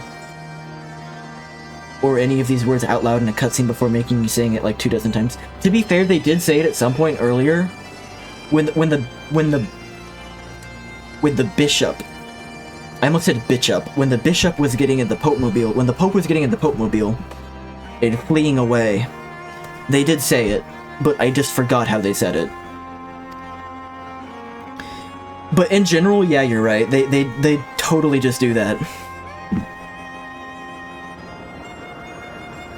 Especially with a lot of the noble houses' names in Ishgard. Quite how we will go about it is another matter. As was the case in our battle with Leviathan, we are out of our element, and this time we have far fewer allies to call upon. Be that as it may, our customary approach still holds true. We must begin by learning more about the White. Let us question the residents of the village, and then recoup and share our findings anon. The Pope-mobile was the first thing you heard. Hey, Faye. Yeah, also thanks for the sub, 5 months. Yahoo! I did the vault, and the Pope flew into the... He fled in the Pope-mobile. If netherlings seek knowledge of the White, then speak with Kunuvali, foremost keeper of tales. But neglect not to present with self with humility and respect. As sun yields to moon and moon to sun, netherlings must greet Kunuvali with a bow. I did the vault, yeah.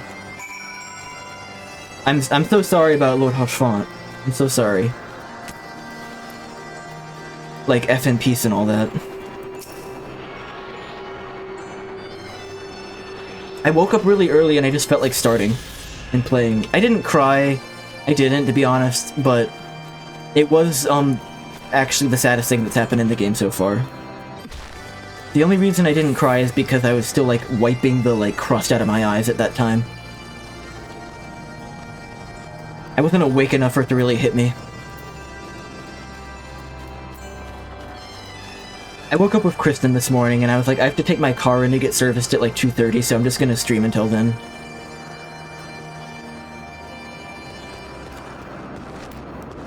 Where is guy I talked to? I have to bow to you, right?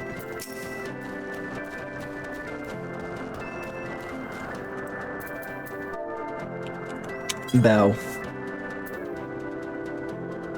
It was actually extremely upsetting, though.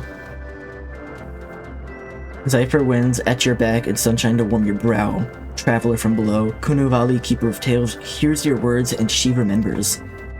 In times long ago, in lands elsewhere before even this cloud sea, the White is one among many. Newborn, he swims beside his many brothers in seas of endless water. You're gonna catch some more Z's. Yeah, do it. I'll probably still be here when you get back. Quick question, though, before you go back to sleep. Is this Primal that I'm about to fight, is it the one that's like the cool mount you have with the picnic on the back of it, like Bismarck? Oh, also, the protein pancakes, that you recommended are way better tasting than the Kodiak ones. They're better tasting, they have 1 extra gram, and they don't take as long to microwave, and the texture is better. And they're cheaper. They taste just like normal pancakes, yeah.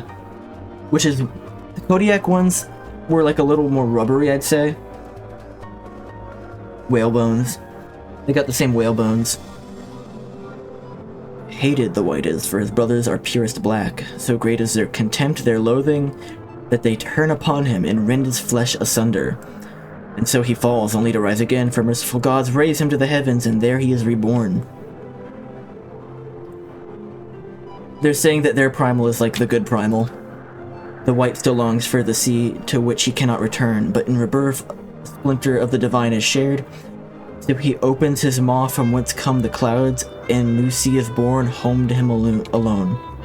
So he flies around, he eats land, and he turns it into the sky. Content, he gazes below, and he sees others who are as he. Hated and hunted, he weeps, and in his benevolence he raises up isles of earth and guides these people to the cloud sea. Such is the tale of his rebirth and the salvation of the Vanu. May he never be forgot. The bug guy that the horseshoe crabs had, and the Bismarck whales that the turkeys have, are like way better than any of the base game primals. I hope this pattern continues. His demon which menaces the cloud sea, his rage is that of the Vundu, his hunger that of a wild beast. The isles are his gift to us, yet now he must consume them? Unuvali knows no tales like this.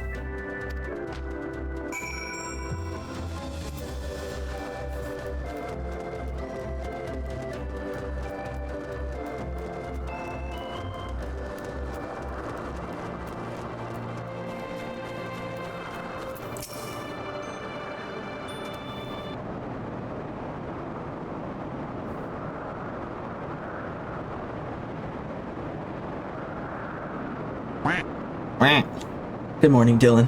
Dylan's up, everyone. According to Vanu, the Sea of Clouds and Floating Islands were gifts from Bismarck to his people. It's like everyone said, after the slog, the game gets really good. It's almost like everyone who was telling me the exact same thing all knew what they were talking about. Hi, Dylan. Good morning. What am I doing on Tuesday? Isn't today Tuesday? Happy birthday! Everyone, tell Dylan happy birthday.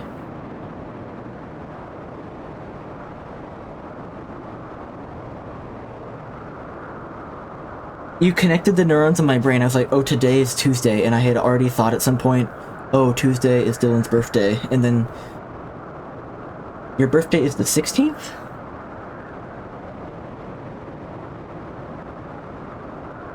Okay, wrong Tuesday. Everyone, take back your happy birthday. And don't give it back for another week. Lies of N.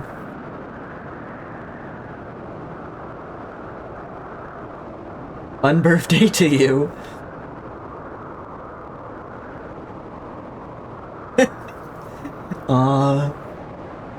It's like things really show they hit their stride, like almost right after wrapping A Realm Reborn. What am I doing next week on Tuesday? As far as I remember, I don't have any specific plans. That is the 16th, right? I should be available for whatever jubilations you want to do. But also keep in mind, you're planning your birthday in like a very public setting right now, so you have to invite everyone. Under night unbirth. Ew.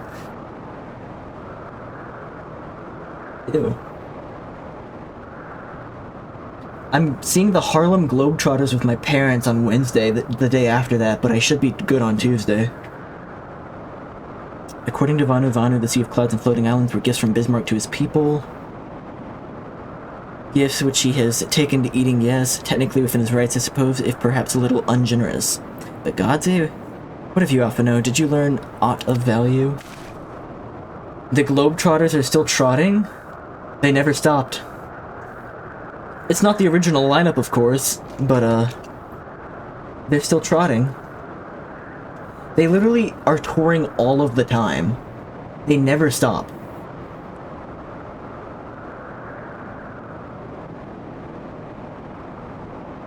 It's not the original lineup though. They have like a rotating cast now. But it's still good from what I understand. It's still fun. Unless you have an interest in it. Final Fantasy XIV is just like every good TV show ever where Season 1 sucks. And everyone's like, just get through it. I promise it picks up in Season 2. And then you watch it and it's like, okay, it picks up in Season 2. And then it really gets good in Season 3, right?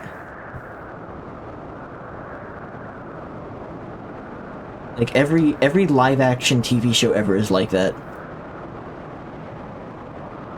It's JoJo, it's JoJo, it's The Next Generation, it's The Office, it's Breaking Bad, it's Better Call Saul, it's The Sopranos, it's The Last Airbender, it's the Parks and Recreation. Everything hits its stride in Season 2, sometimes Season 3. Everything. Once they've, like, figured out what every Star Trek show is like that, actually. With the exception of the original series, which, like, it was actually Season 3 was the one that sucked.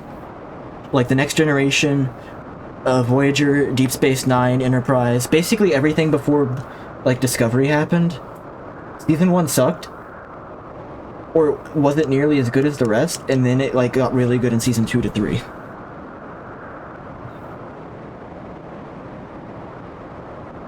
I feel like the pattern changed when the new shows came out. Sky fishing? My god, that's it. Alphino, my boy, I could kiss you. I'm just gonna hang on the screen in particular for no reason.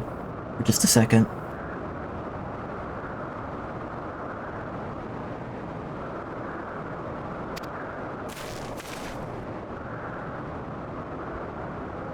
Goggles Dilf strikes again. Yeah?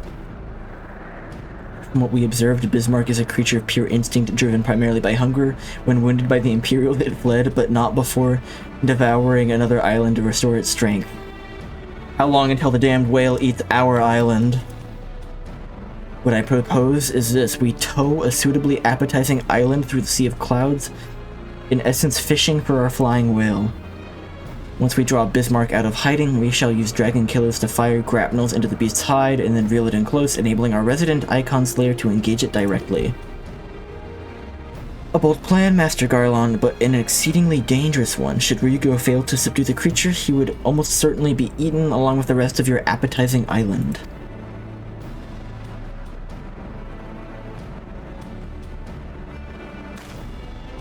Oh, he won't fail, and if anything goes wrong, I'll be at the helm of the Enterprise ready to tow him out of trouble. I wouldn't entrust a task like this to anyone else. Nor I trust you've no objections to my joining as well. Dylan, do you have your Tuesday plans yet? You promised Tuesday plans. Also, their crystal looks cooler here. Can we get crystals like this at home? Not at all. The more the merrier. Right then, it seems the boys and I have a lot of work to do if the Enterprise is to be ready for our fishing trip. All you two need to find me some bait. And not just any island, mind. I want a mouthful at most. An appetizing island.